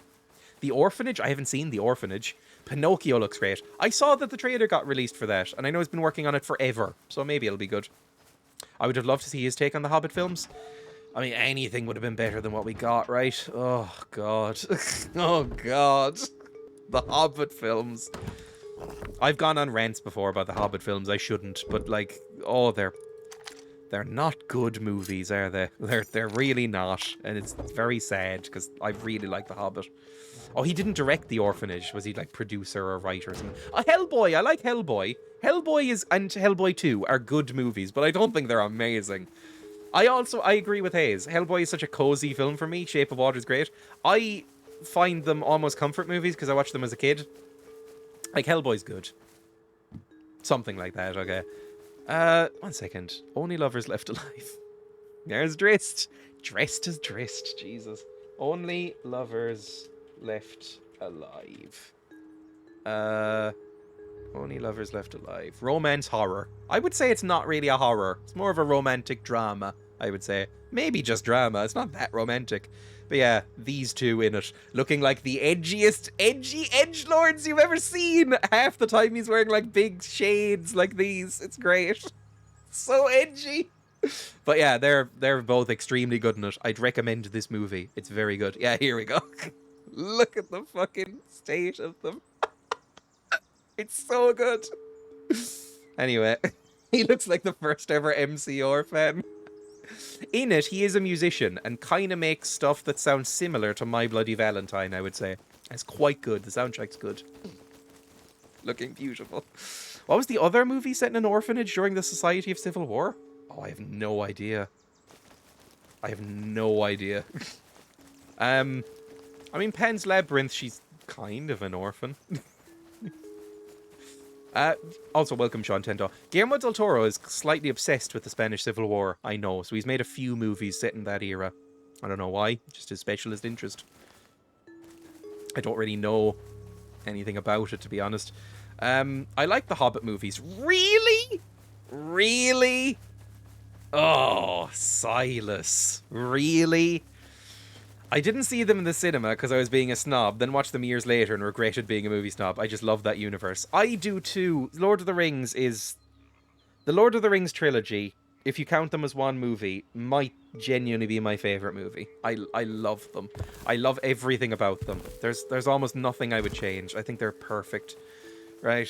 I love that universe, and I've read the books, and I love the Hobbit book. The first book I ever read on my own was The Hobbit. I love that universe, and I love that world. I love those movies. The Hobbit films, oh, I hated them so much. Oh, they're so terrible. They look terrible. They're directed sloppily. They've written weird... Oh, just everything about them I hate. I hate the Hobbit movies because I love Lord of the Rings. You're allowed to like the Hobbit movies, by the way. I'm always wary, because this happens a lot, especially when people bring up Marvel, because I have some very fucking harsh opinions on Marvel, right? But whenever somebody brings up a media property that I don't like, I've been trying to rein myself in from going so hard against it, because I'm always worried that I'm going to make people feel bad. Because, you know, I'm sure that's happened before, like, after the 20th fucking minute of me watching, or me, like, ranting about how much I hate the Marvel movies, whatever. I'm sure somebody's gone like, oh, now this is making me feel bad. Please, for the love of God, like what you like. I have terrible opinions, and I'm an idiot. I don't know anything. I am a dumb, dumb boy, alright? I'm very dumb. Do not take anything I say seriously. But I really hated those movies. They changed the camera format so much that everything looks so stark and strange. I think that's... I watched it in... At least the first one I watched in 48 frames per second. And it wasn't just the 48 frames per second, because I didn't have a problem with that. The CG looked so bad in those movies compared to the first Lord of the Rings movies. Like, the Lord of the Rings trilogy still holds up. If you get the Blu-rays or whatever, which I have watched, they still hold up. A couple of the effects look a bit... Like the elephants in the third movie don't look great, but everything else looks really good. It holds up fantastically. A lot of practical effects, a lot of subtle, good CGI work, right? Amazing. But the Hobbit movies just look terrible, like oversaturated, and they might have been going for more of a storybook. Thank you. They might have been going for more of a storybook thing, right? Like a look, but it just looks so cheap. It looks so cheap. So cheap. And now I'm thinking maybe it's because my expectations were... I mean, maybe you just really liked them. A lot of people liked them, I'm sure. They have, like, fairly, like, bizarrely high ratings, in my opinion, on Rotten Tomatoes. But people did like them, I'm sure. You can like what you like. They went from being charming to being a bunch of actors in costumes. Yes, I think so. Like, it was very hard to suspend your disbelief in The Hobbit, at least for me. But again, maybe it is overblown. Maybe it's like, it gets so much hate that when you watch it, knowing how much hate it got, you're like, oh, it's actually fine. I hated Martin Freeman in it. I don't really have any opinions on Martin Freeman, except that Martin Freeman can only really play one guy, right? It was, like, Martin Freeman can only really play Martin Freeman, right? He doesn't really play anyone else. I don't know. I think Martin Freeman could have been a good Bilbo, is the problem. It's like, I think Martin Freeman was really good casting for Arthur Dent, right? I think he could have been a good Arthur Dent, because he's a gormless idiot, right? Emma just made an offended noise behind me. I think he comes across as being a gormless moron, right, Martin Freeman, and I think that's a good look for Arthur Dent. But those movies that movie in particular is so terrible as well that I've always had kind of a sour taste in my mouth when he comes up because of that. I hate him for being a racist edgelord. Is he? I didn't know this. Can anyone be normal? I mean, this is hearsay, but, you know, can anyone be normal? At any point? Can anyone not be weird? British actor of a certain age. British writer or actor of a certain age. Don't be racist or transphobic challenge. Rating impossible. It's always of a certain age. Who's the racist? Apparently Martin Freeman. Oh, he said some weird shit about Lucy Liu. Okay. I don't know anything about Lucy Liu. Anyway. I never really watched him in his earlier stuff either, to be honest. I agree with Artident, but also really like him as Bilbo. He just bumbles around and falls upwards, or fails upwards. I like that. I like Bilbo as a character. I really like The Hobbit. I think The Hobbit, this... Sorry, I thought I heard a bear. I think this might be a hot take. I think the Hobbit is better written than Lord of the Rings. The books. By what I mean is that obviously Lord of the Rings is a more interesting world, like when it gets expanded. It's a more interesting world, it's more in-depth. The themes are more interesting. But it's a dry read. Like, Tolkien was a lot better, I think, at world building than writing, right? He's an okay writer, but an incredible world builder who basically has inspired every fantasy world building thing since his time. Like, it almost feels more like a thrown together story based on this world than a story with the world built around it. And that's kind of how it was made. Whereas The Hobbit is a good book that just has like a beginning, middle, and end and no weird bits, right? It's a good time. The first half of the first Lord of the Rings book is fucking boring as hell, sorry. And then also, a lot of Return of the King is quite dull as well. Lord of the Rings was not intended to be a story, but Hobbit was. I remember reading The Hobbit and thinking it was the perfect length. Yes, I would agree. And like I said, The Hobbit was the first book I ever read myself, so I definitely have some nostalgia. I still have the same copy of The Hobbit on my shelf. I don't think it's in this house, but I will be collecting it at some point when my parents move. I have a copy of The Hobbit. It doesn't have a dust cover anymore, but it's a hardcover copy of The Hobbit that my godfather bought for me when I was born. Right? And my dad used to read The Hobbit to me when I was very young, when I was like 2 or 3. And over again, because I would cry if it wasn't read to me every night. And then when I was about 4 or 5, I learned how to read specifically because I wanted to read The Hobbit more on my own. So yeah, I still have that copy as well. So The Hobbit is like deep in my nostalgia. So, you know, maybe I can't view it, you know, objectively. Oh. You know, that could be a thing. Maybe I can't view it objectively anymore. Let's go to the mining outpost. We want to see if there's people to kill. My mum used to read The Hobbit to me. Yes, it's very sweet. Anybody read the Silmarillion? I think Grenarius has read the Silmarillion. They're the only person I have ever known to read and finish the Silmarillion. Honestly, maybe the only person I've ever known to get more than 30 pages in. I tried to read this. Like I said, I am a huge fan of Lord of the Rings. Even though they're a bit dry, the books, I still love them. And I've read them like 3 times, right? I love Lord of the Rings. I tried to read the Silmarillion because my dad bought a copy. And I went, oh, how's the Silmarillion? And he went, don't bother. And I went, really? And he went, it's basically a history textbook, but a boring one. And I went, oh, okay, I'll try and read it anyway. And I got 30 pages in and went, oh, this sucks. This is so bad. It's so fucking boring. And then Emma, as well, is also obsessed with Lord of the Rings. Like, hugely into Lord of the Rings. Every couple of years, Emma and I will watch, over 2 days, we will watch the entire extended trilogy together on the couch, usually around Christmas. Because it's just like a fun thing to do, and it's like, it's been long enough, let's watch it all again and get really into the Lord of the Rings again. Ah, Jesus. But she asked if I had the Silmarillion. I handed it to her and she went, okay, I'll try and get through it. And she got 30 or 40 pages in and went, I'm not reading any more of this. And then Sauron begat so-and-so, who begat so-and-so, who was involved in the war of Iskakil, who begat so-and-so, and it's, oh god. Anyway. No one has read the Silmarillion, even Tolkien.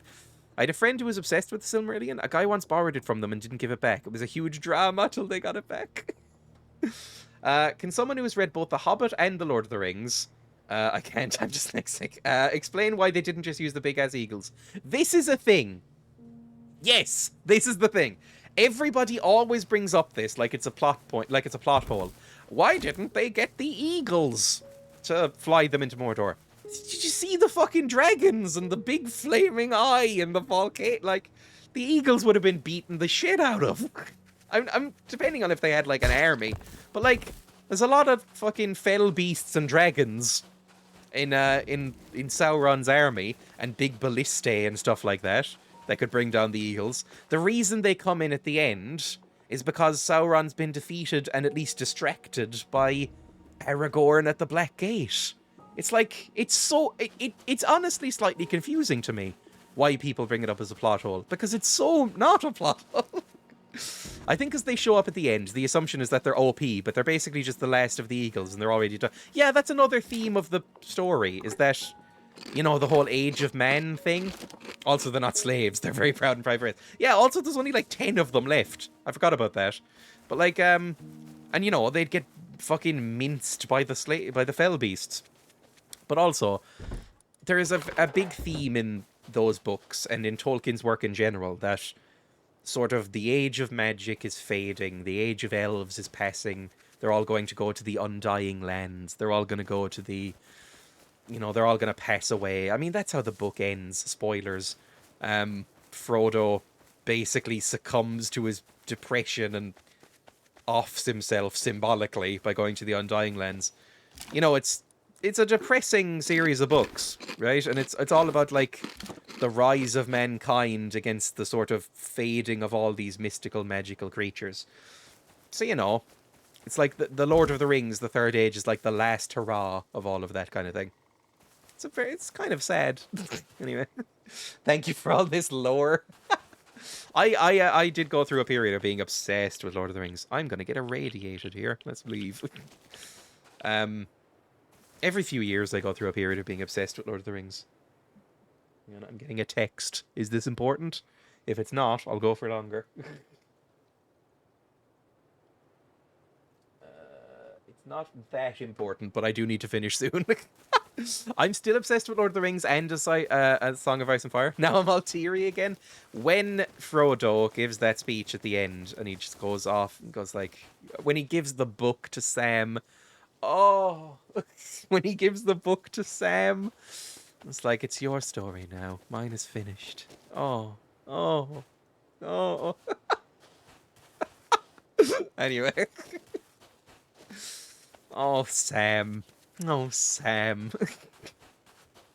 It's possible the eagles could be corrupted by the ring because they're on the same level as wizards. Yeah, it's true as well. Thanks, everyone. I start to understand more. It just seems like a lot of walking. It is a lot. The third book, especially, is about 90% walking through ash. It's kind of boring. Frodo and Sam, my favourite husbands. Aw, they're so sweet. I nearly got thrown out of Games Workshop for pointing out that the Moomakill with the specialist rider should have the war paint on the elephant. Oh, the Moomakill I really liked. That, like I said, that is the one part of the CGI I think doesn't hold up in Lord of the Rings. It looks a bit goofy and video gamey, but it was like 2003, so who cares, right? I can't listen to Enya's Lothlorien anymore since it always makes me think of how the elves are faded away in the Third Age and I can't handle it. No. Tolkien was kind of unhinged. It's sad to even bring up, but Tolkien... I think Tolkien might have actually believed this stuff was real. Which sounds mad to say, but I think he might have actually,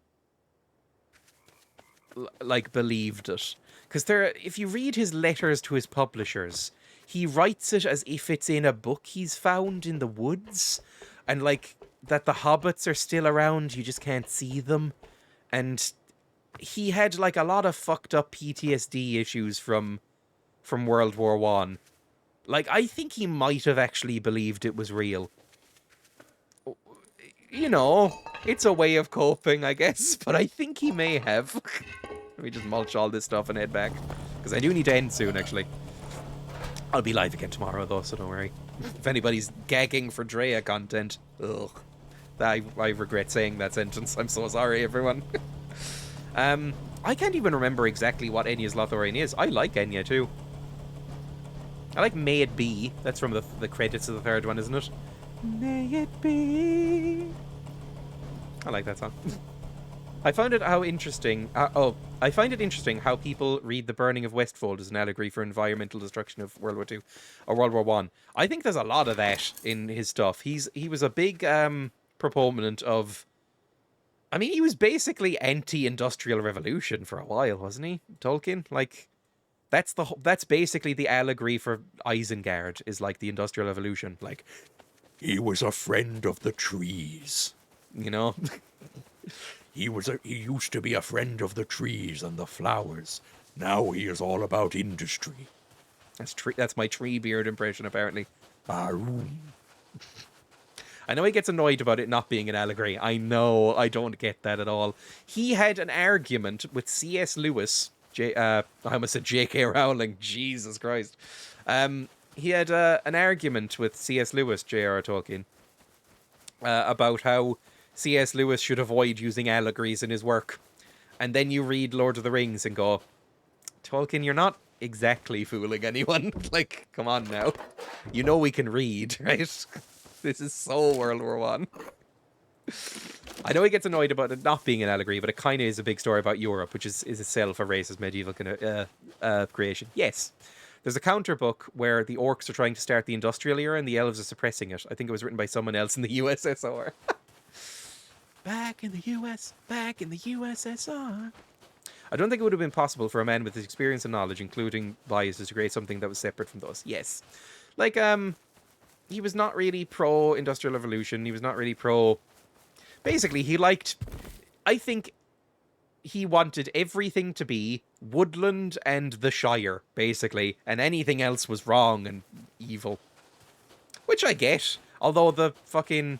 That song is the worst thing the Beatles have ever done! Ben! I love that song. Sorry. I shouted. I love that song so much. Oh, Spicy Bean, fuck me. Back in the US, back in the US, back in the USSR. I will sing that to myself forever. Anyway, sorry. Spicy Bean.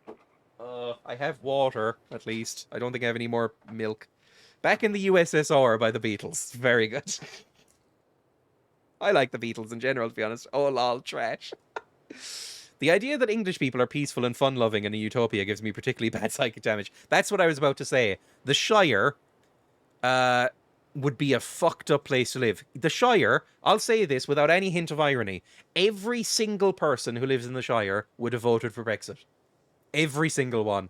There is no doubt in my mind that every hobbit is a racist.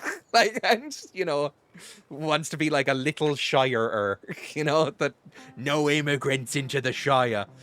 There is no doubt in my mind. They're all Brexiteers. Every single one of them. They all vote UKIP. Fucking hell. Like, they all either are Tories, UKIPs, or maybe, like, Frodo would be like a Lib Dem. You know? Like, they're all fuckers. 100%, they basically Shire exited as far as they could. Yes, I think that's true. Anyway, I mean, the Shire is basically summed up by that opening shot where Gandalf comes in and, you know,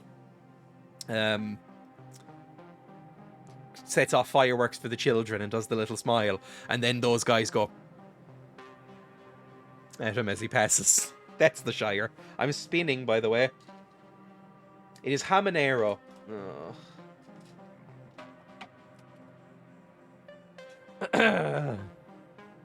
Shrek-sitted, Jesus.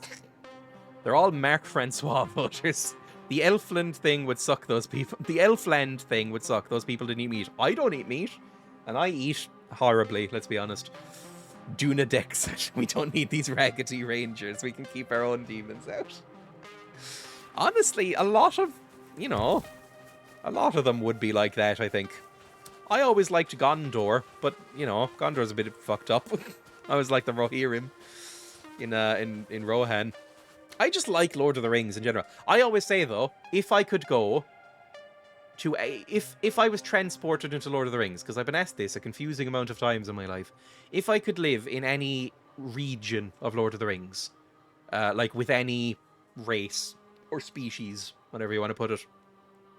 I always say the Ents. I'd really like to live with the Ents in is it Fanghorn? I'd really like to just chill out there. Second choice would be with the elves, maybe in Mirkwood or Rivendell. But I would not like to live in the Shire. I wouldn't like to live in Gondor or Rohan. Ents or elves for me. Don't want to live with the dwarves. It'd be too noisy and too much smoke. Doesn't it take them like 6 hours to finish a sentence though? I don't think we'd need to talk. I think I'd just sit quietly there forever. Sit quietly in quiet meditation in a meadow. Are the Ents the trees? Yes, they are. Anyway. Spicy bean.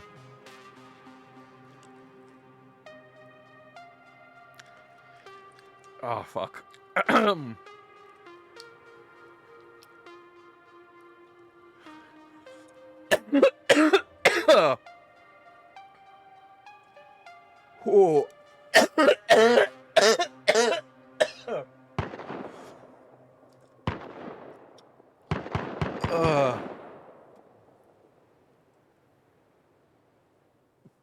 I need to swallow it.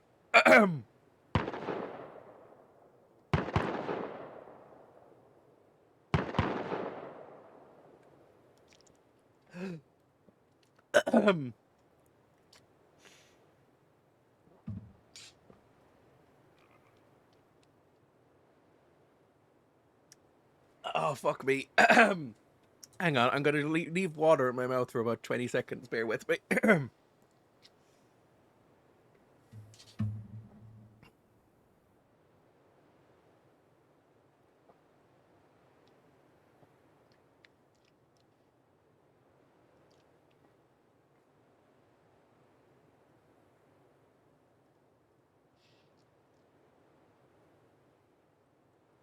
It's not helping as much as I'd like. There's also something on my teeth. Okay. You would so be Radagast. Oh, I hated Radagast in The Hobbit, what they did to him. With the bird shit on his face. I love that wizard reminded me of Hagrid. See, anything that reminds me of Harry Potter. Even before all of that stuff came out, I have always hated Harry Potter. Oh, that hurts my tongue. Jesus. Sorry if I clear my throat a lot over the next 30 seconds. It's your own fault. Oh, I'm tearing up. Fuck me. Okay, I'll try and make that next. Even before all of that shit came out about J.K. Rowling, and she revealed herself to be a reprehensible human being, I have always hated Harry Potter. Never liked it, even a little bit. So it was not really, you know, a blow to me when she did all that stuff and said all those things. I had a friend who works building stages or chopping down trees. Either way, he's in the ends industry. Radagast, but with guinea pigs. It's implied that they might be like hobbits that drank their river water. Oh, interesting. I don't know, despite loving Lord of the Rings, I don't know actually that much about the lore, I think. It's because... Sorry, my voice is going to be weird for the next few minutes. And it's because there's so much of it. Like, there's so much Lord of the Rings lore. You basically have to read novels of lore to get everything. Ugh. She's a monster, but I can't help but watch the movies. I mean, it's a lot of people's, like, childhood comfort movies, right? I'm saying with a lot of people. Like, Emma mentioned on stream the other day, so I think it's okay to bring it up, that she really liked the Harry Potter games as a kid, like the PlayStation 1 games. And I got her the PC versions a few years ago to play them again. And she really enjoyed them. Again, I think before all of that stuff came out. But she has a lot of nostalgia about... She has, like, Harry Potter merchandise and stuff from before times. But I always found it kind of... I don't know, derivative and boring, Harry Potter. Like, I get it if it's the first thing that got you into reading, and the first thing that got you into fantasy, or any of that kind of stuff. You know, obviously you're going to like it. But by the time I actually got around to watching and reading Harry Potter as a kid, I had already been reading other fantasy stuff, and it all just seemed so tame and derivative that I was like, I don't really get why it's a thing. Like, all the characters are very unlikable in that. I will say, in the movie, I had a crush, like a mild crush on 2 characters. That's as much as my love for that series goes. When I was a kid, I had a mild crush on Luna Lovegood. And I know the normie choice is Emma Watson, right? But I had a mild crush on Luna Lovegood, and one I only remembered recently because it came up in conversation. Moaning Myrtle, which I think was more intense, actually. I was really into Moaning Myrtle, I remember. Oh, Dreya. I'm sorry, everyone.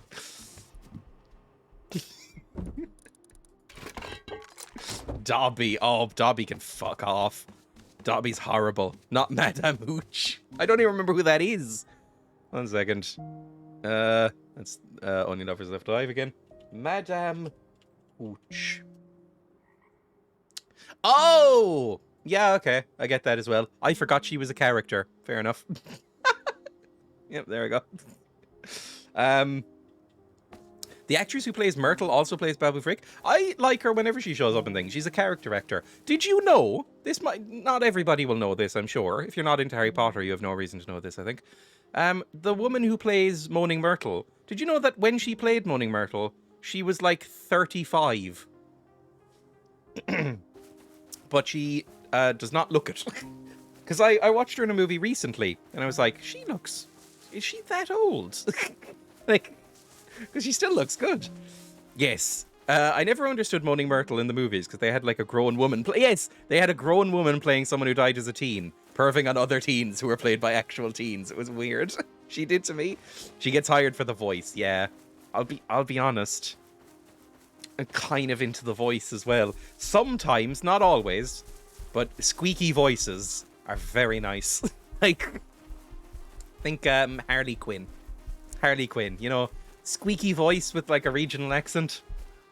It's a very specific vibe that I'm into. Dreya, for fuck's sake. I'm not talking about any sort of ooh-woo stuff. Notice me, senpai. Ooh. I'm not talking about any ooh-woo stuff. Sort of like, you know, squeaky and enraged. I'm into it. Let's move on from that. Let's bring out a gun. Skirt around. We got our scrap. Where are we going next? Let's cut over to the dome. Just cut across this wild field. See what happens. Perfect timing. Always remember, kids, no matter how weird you think we are, someone is into it. Squeaky voices. Yeah, I get it. It's like, I mentioned yesterday, I think, that I had never gotten the sort of appeal of Marilyn Monroe as a sex symbol, right? Not that I didn't see that she was attractive, I just never really gotten it. Until I watched the movie Some Like It Hot, and she's unbelievably good looking in it. But part of that, oh, that's a person. Part of that, definitely, was that she sounds quite a lot like Harley Quinn in it. Like, she has like a, you know, like kind of a Boston accent and quite a squeaky voice. And is kind of like a, you know, angry and depressed in the movie. And it's like, I'm into this, turns out. Jesus. Anyway. Oh, fuck me!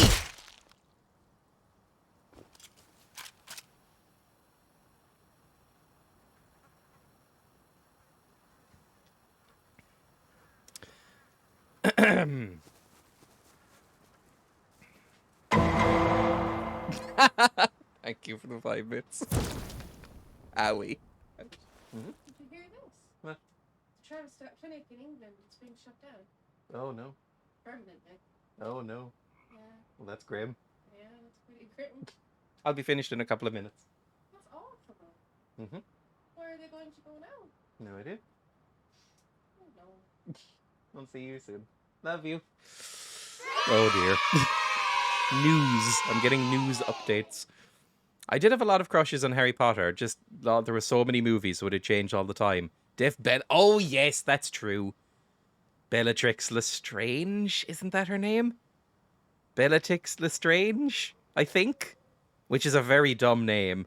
I think it's Bellatrix Lestrange. I think she's played by that woman who's in all of the Tim Burton movies. Oh, what's her name? That's gonna bother me. You know, she's in all of them. Like, she was married to Tim Burton at some point. HBC. Helena Bonham Carter. Yes, that's it. Helena Bonham Carter. Yes, she's Bellatrix Lestrange.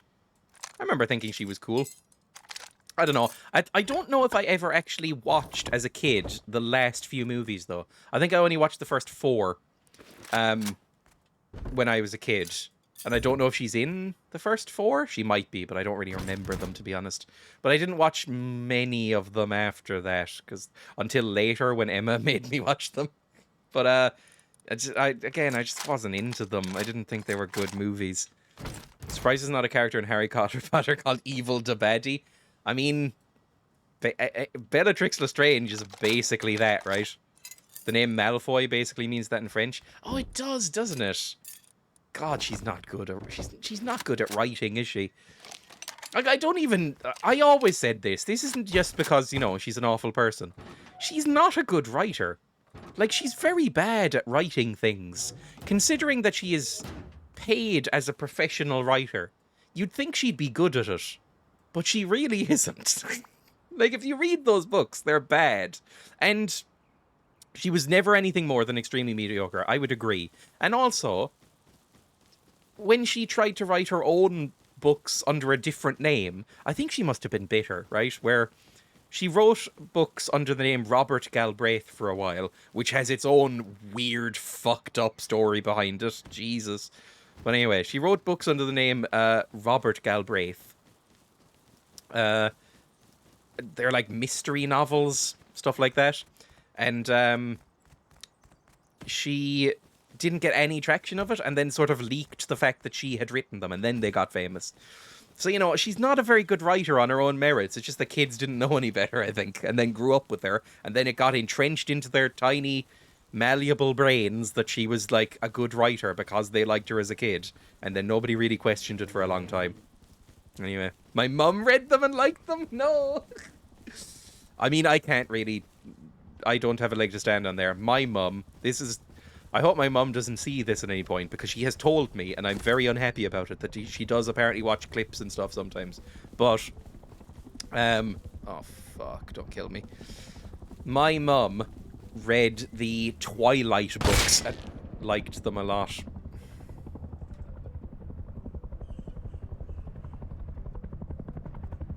I'm naked. Why? Why I'm naked? Why? But why?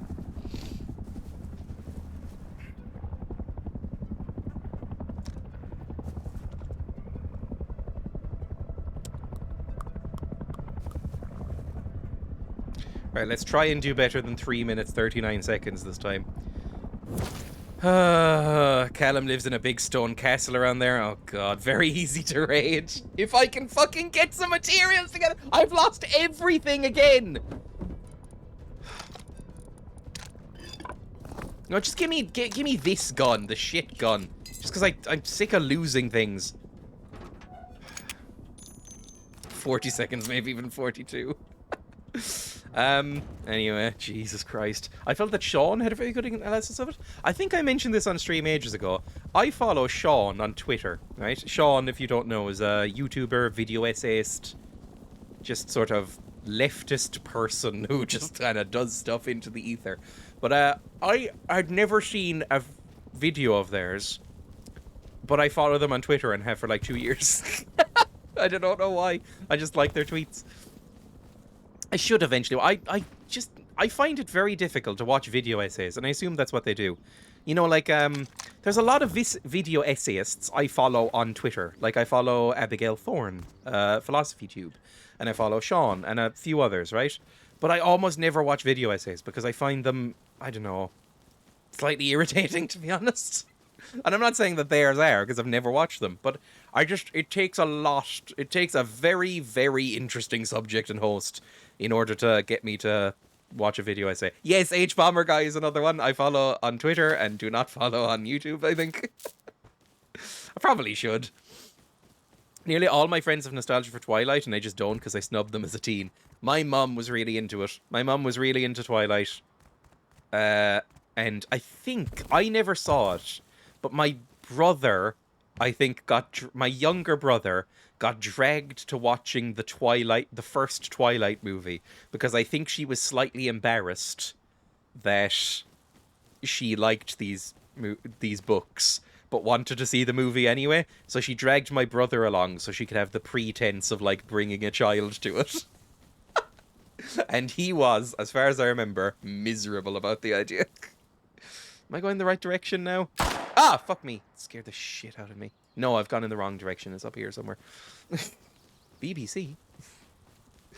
I usually can't deal with long-form content on YouTube, but it depends. I think I'm the same. It depends. You're right. Anything over about half an hour, it depends. Did you check chat? Did I? Oh, gun back in your body, Dreya. Oh, lovely. I am just saw there. Thank you.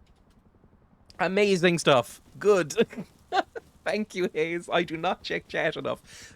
Basically, I can do two things at once, and exclusively two things at once. I'm not very good at doing one thing at once, or multiple things at once. Like, I can read my chat and play the game, sort of. As soon as there's a third chat thrown in, I'm fucked. Okay, so it's like right over here. Where is it? There I am. Oh, it's a whole new world. And some bandages. Oh, they're lovely. Oh, thank you so much. My angel. Hello. Thank you. That was very kind. No, I should be fine now. Thank you. Oh, you're welcome. Are you sure you don't need to build materials or? No, I'm fine with all that back at home. This is lovely. Okay, cool. No worries. Am I about to die? I was sure he was going to kill me. Kill, kill, kill. I'm not going to kill him after that. That was just really nice.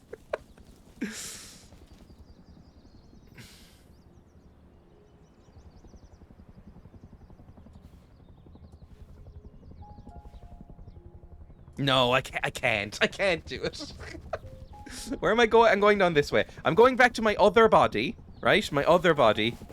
Callum is good to die to be fair. I'm going to go to my other body, see if there's anything left at all, then go back and we'll log off for the day, okay? We've made some progress. We've made some guns, even managed to keep one or two of them. Wuss. Gotta do part to keep people on the server, Para. Can't get all nicey. That's true. Somebody around here?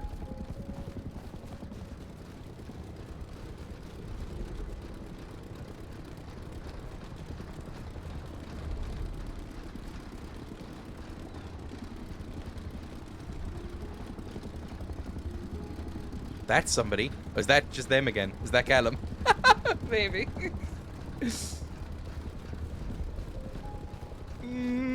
I wish I could see names from further away. But I think that also might take away some of the, you know, chaos element of it. Where's that chopper? Is that a chopper that's going to kill me? Possibly. It might. Although if I just take the weapons off, it mightn't.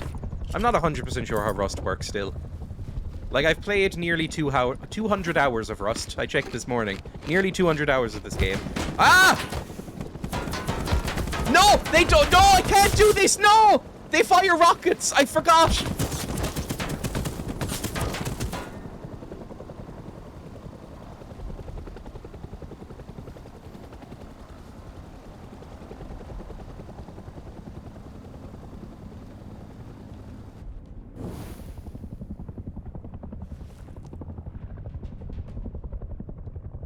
I left my door open as well. What's wrong with me?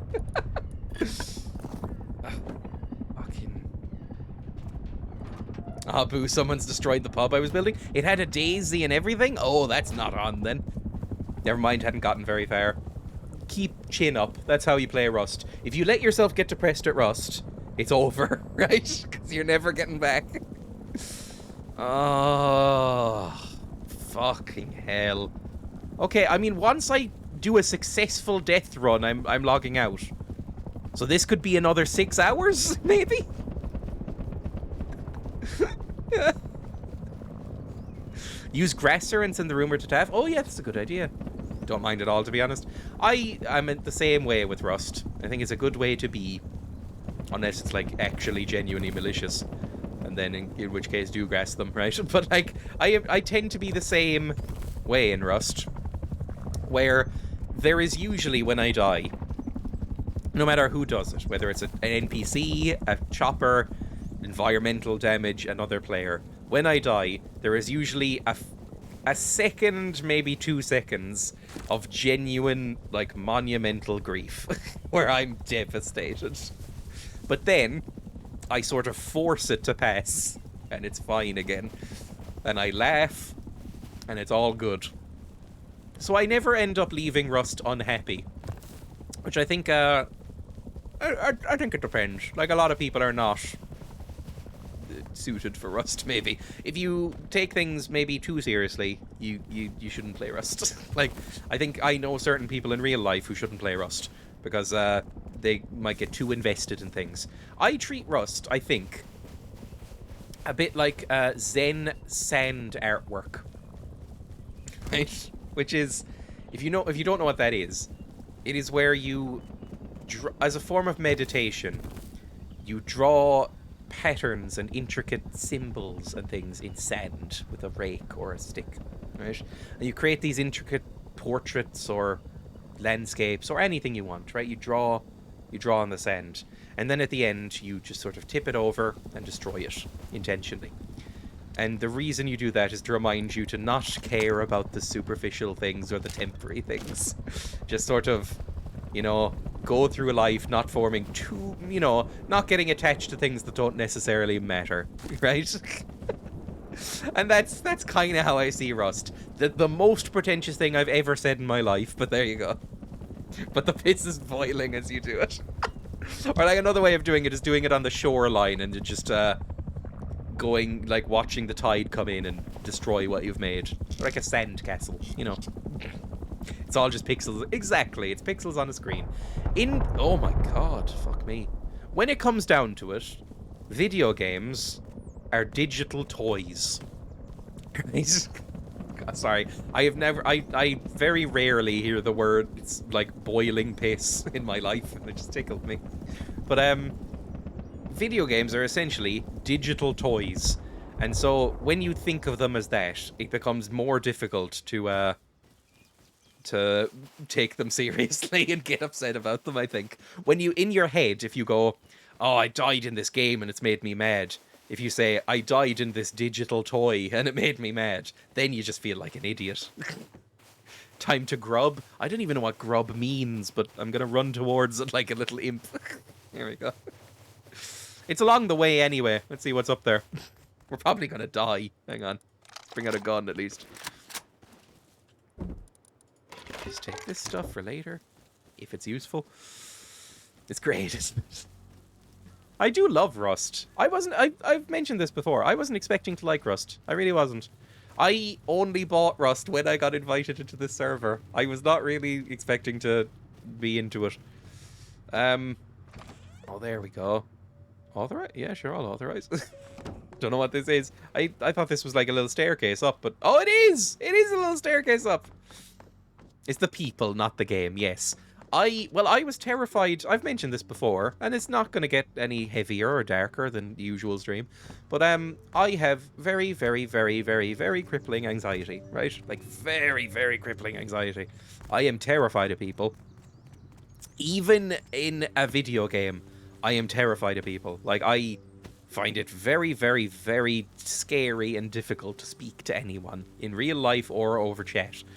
And so I was very hesitant about joining Rust. It's why I have never really played any multiplayer games before starting streaming. And before really playing Rust and with the sort of group of streamers that I've formed around, right? But yeah, really, really cripplingly socially anxious, basically. And So I wasn't expecting to like Rust for that reason. I was like, oh, this is not going to go well. It's going to be terrible. But I forced myself to do it, and it's been fun. I've met some cool people. I met some people who have become actual genuine friends. Like Nuku. Nuku I met through... Nuku, who I have since met in real life and shared a house with for a couple of days. I met through Rust. It was really, really cool. It's a fun experience. But I really did have to, like, push myself into doing it. I was really not into it at first. I was like, oh, I'm gonna have to speak to somebody? Oh, Jesus. Okay, who's here? Oh, there's somebody. Fucking hell! I got a shot off there. What was he using? An assault rifle? How did he take me out so quickly compared to me shooting him? Is it armor?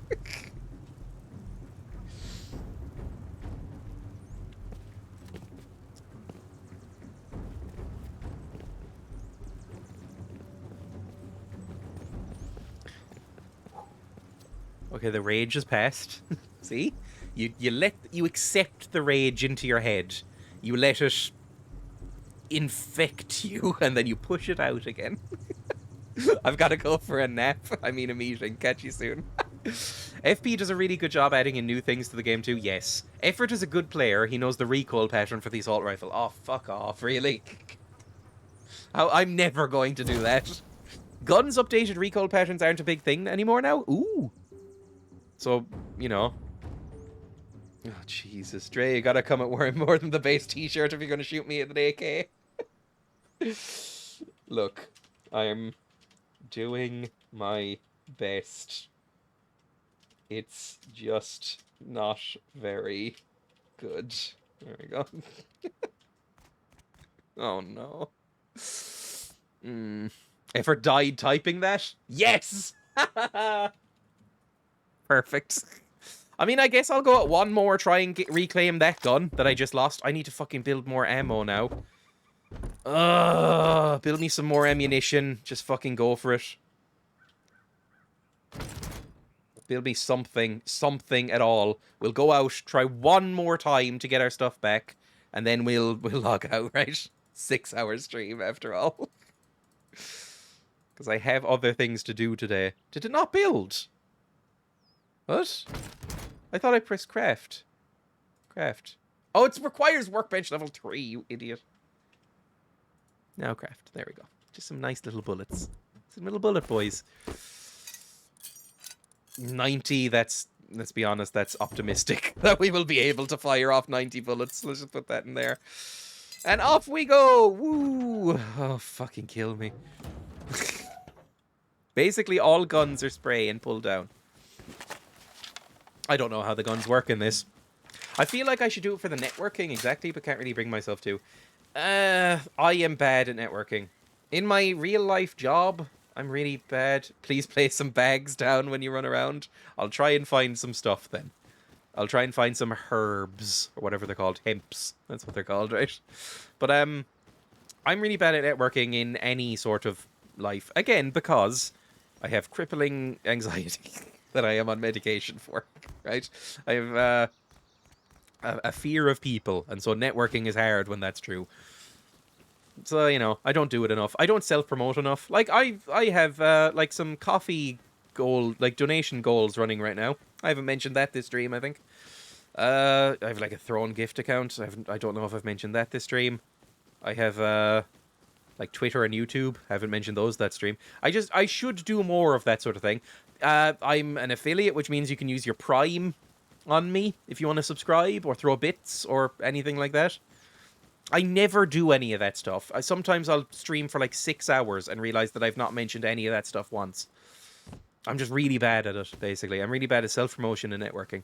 Two things that are fairly important if you're a freelancer and that I do not do. I don't know, I should practice, probably. Do I hear a person? I should probably, when I hear footsteps, stop just stopping in the middle of roads and just looking around like an idiot. I'm gonna get shot like a demented deer. It's just not gonna work. I just want to build a nice house in peace, and this is not the place to do it. I've built a nice house in relative peace. Maybe not full peace, but relative peace. If you're deranged, you can buy me things there. There we go, it's been linked. The mug. Oh, I forgot the mug. Yes, there is a mug which says "Cum Slut" on it in big black letters. I can't remember why I added that. Oh, I know why. It was suggested by somebody, probably Barload, and I thought it was funny, so I added it in there. I don't really have much up there, to be honest. And a few of the things there would be for the stream, like the lighting. I want to replace the fairy lights in the background because they die too quickly. I wanted them to have, like, LEDs up there that change colours. You know, I think that would be nice. And, I don't know, other stuff would be like, what's it called? Oh, don't fucking kill me. Fuck me. Oh, I'm so badly hurt. I've only just realised that. I need some mushrooms or something. Where am I even going? I died down here. So we're on the way. Do I have any hemp? No, I haven't found any. Cool. This is not going to go well, I feel. But yeah, there's some stuff on there. Don't buy me anything. I'll feel too awkward about it. I put it up almost as a joke, if I'm honest. Coffee I'm more accepting of, because that's a lower amount of money. If you type !donate, I think is where you find the coffee link. Maybe. !links will do it, but I think !donate might be a command that I put in. I can't remember. Yes! No, that's not it. Fuck me. Yes, it brings up coffee, but it also brings up a defunct Stream Elements page that I've never set up. There we go. I need to sort that out at some point. The coffee link works, though. And I'm currently doing a donation goal where if I get to a certain amount of money, which is rapidly approaching, actually, I will buy a Fish Fear Me, Women Want Me hat, which you'll get to make me wear with channel points. American Candy Store.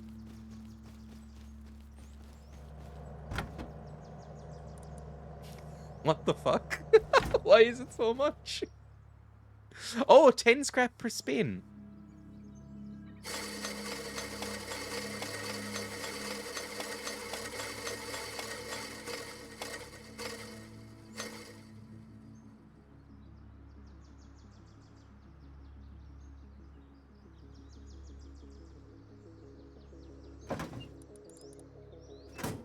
I don't have any scrap. Goodbye. See you later. Anyway. Where did I die? I'm pretty close, I think. Yes, I'm right over here. I mean, everything's going to be taken by effort from that, what's it called, wreckage. And probably my gun as well. But I don't know. Maybe I'll get something back. I mean, I'm still running towards my original dead body from about an hour ago. It's just been a bad run of form. Here we go. I can make a sleeping bag now. Sleeping bag! Woo! Oh, gee, I thought that was some sort of wolf running at me. It was a bag. I was meant to end the stream about half an hour ago, wasn't I? It's just how it goes sometimes. I try to keep to the 3 hours. I really do. It's just, as I've streamed longer and longer, it becomes easier and easier to stream.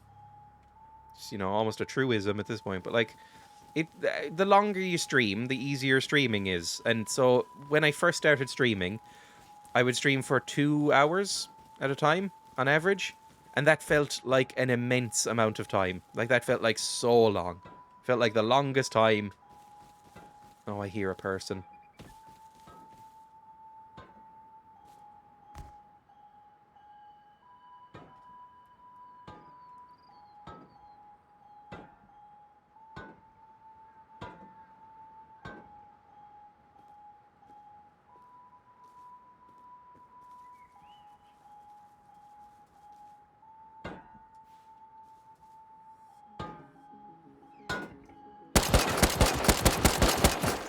Yes, I did something! Sorry, that...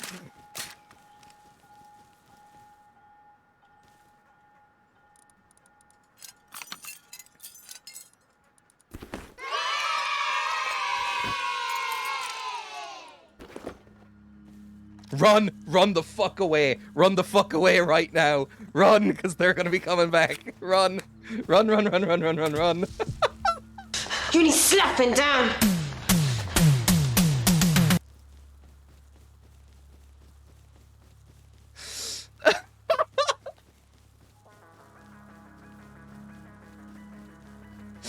Have we killed anyone, Samba?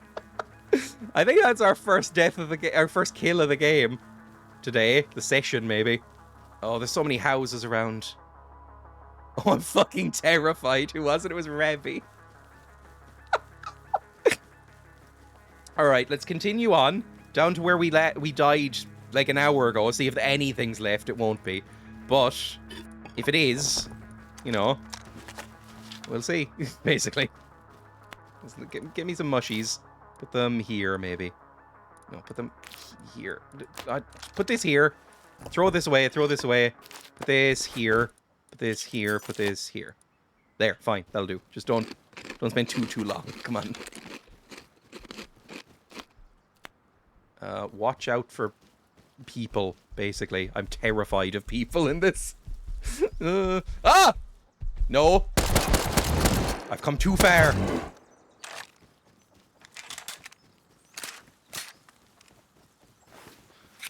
Whoa. It's going okay. It's going okay. We're in imminent danger, I would say, but we're not in, like, the most imminent danger. Maybe it's fine. I want to get anything that's left over here. Probably nothing. And then leave. Remember, you have bag? I do have bag. I should place that down. Maybe right here? You know what? Yeah. Just literally right there. Just place it down now. Just over here. Where was my death? It was, I think, right over this, like, marker. Do I hear footsteps? Ooh, an Irish flag.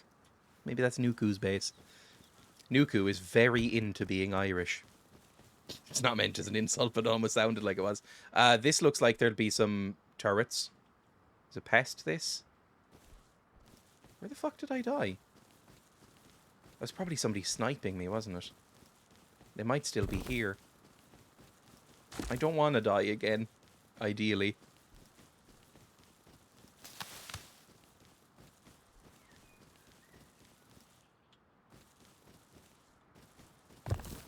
I think it was like right over here. Oh my fucking god! It's all here! It's all here! It's all here!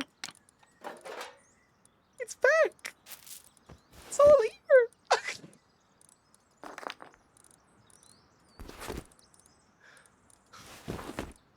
Holy fuck! And now we head back. Let's go. Let's do this. What a comeback.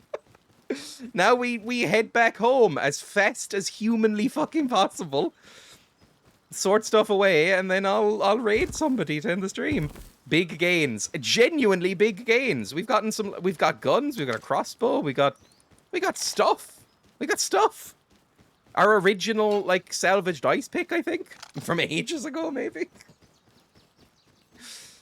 Oh, I'm so happy with how this has gone. I needed a win, I think.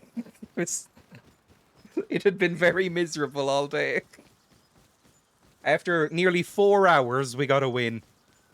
Killed a person, got back on our feet. Now, if we get sniped on the way back, I will be devastated for maybe up to 3 seconds, I'll say, instead of just 1 or 2. Because that would actually ruin me a little bit. What is this? It has a daisy on it, which means it's safe, I think. Oh, it's just called Safe House. Oh, that's lovely. I'll take some water from this, please. I don't think I need anything else. What's in here? Oh, a repair bench and a little thing. Oh, and some food. I'll take a little food. I'll take a little food and I'll drop off a stack of mushrooms just as payment. I'll be nice. Safe house.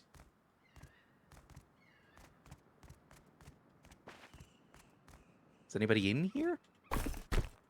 Can I steal anything from in here?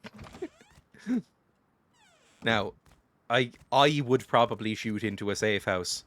So I wouldn't be too safe in here, I imagine. I think if I saw somebody wandering around a safe house like I'm doing, I'd probably light them up. So let's run away.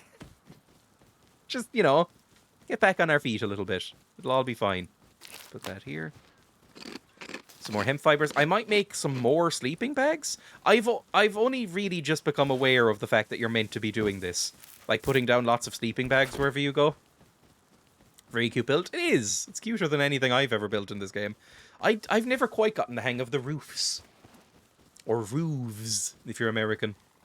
I only learned from Twitter the other day that that was a thing. Apparently Americans say roofs. Like with a V.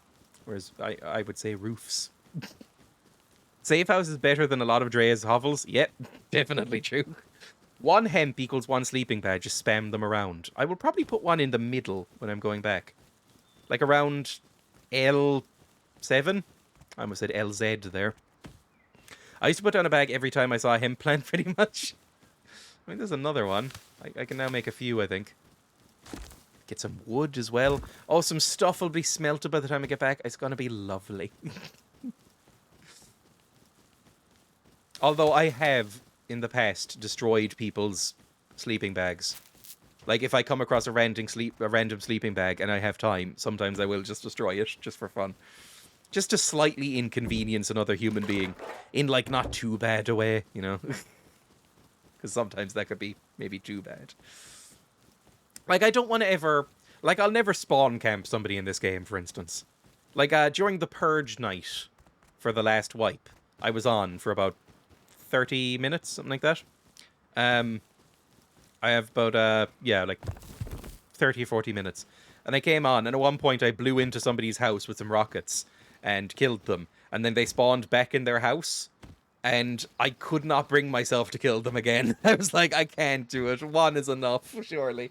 Otherwise it just feels mean. They just looked at me naked and pathetic, and I was like, I can't do this. I did see other people doing it, though. I mean, it's purge night. I guess you're meant to. But I don't know. Even when I'm playing kind of a mean persona in this game, where I just like open fire on people, it still feels too mean. That's why you have like 50 down. Well, I currently have 2 beds, right? You know what? Put another one down. Yeah, in L7. I'm gonna go up to L7 and play. You know what? In this bush here. That's where the second one goes. Lovely.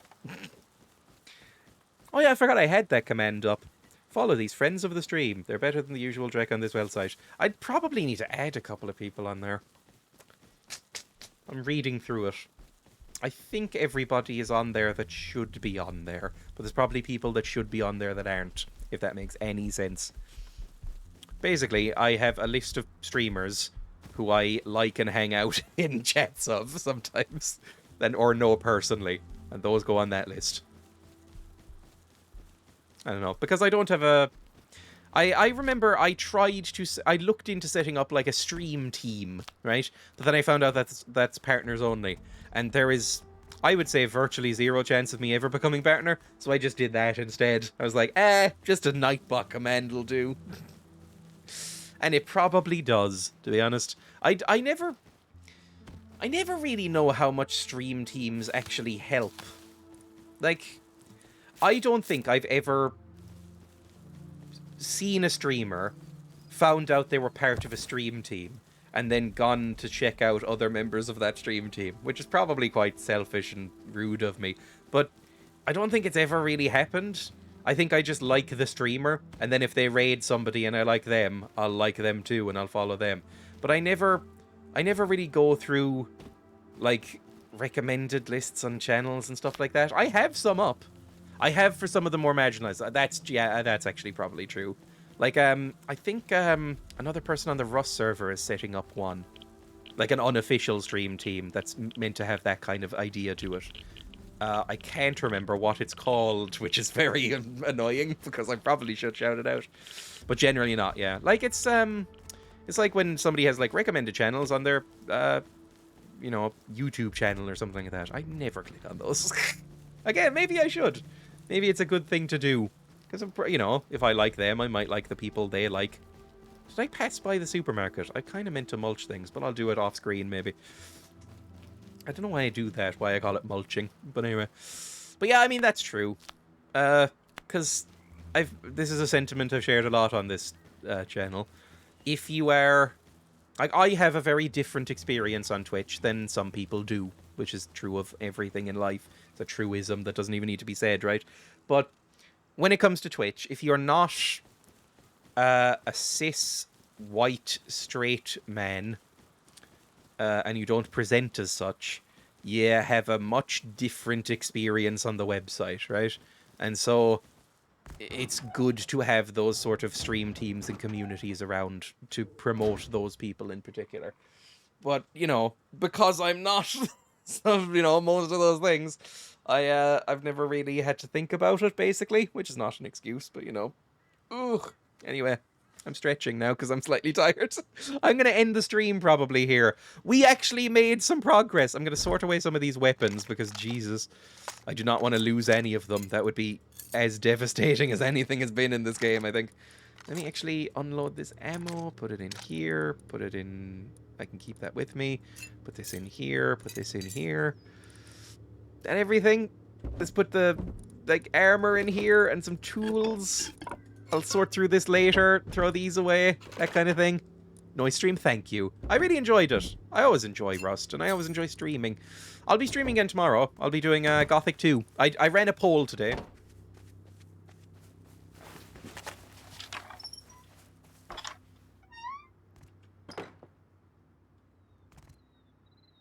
Hello? Hello. I'm here to kill.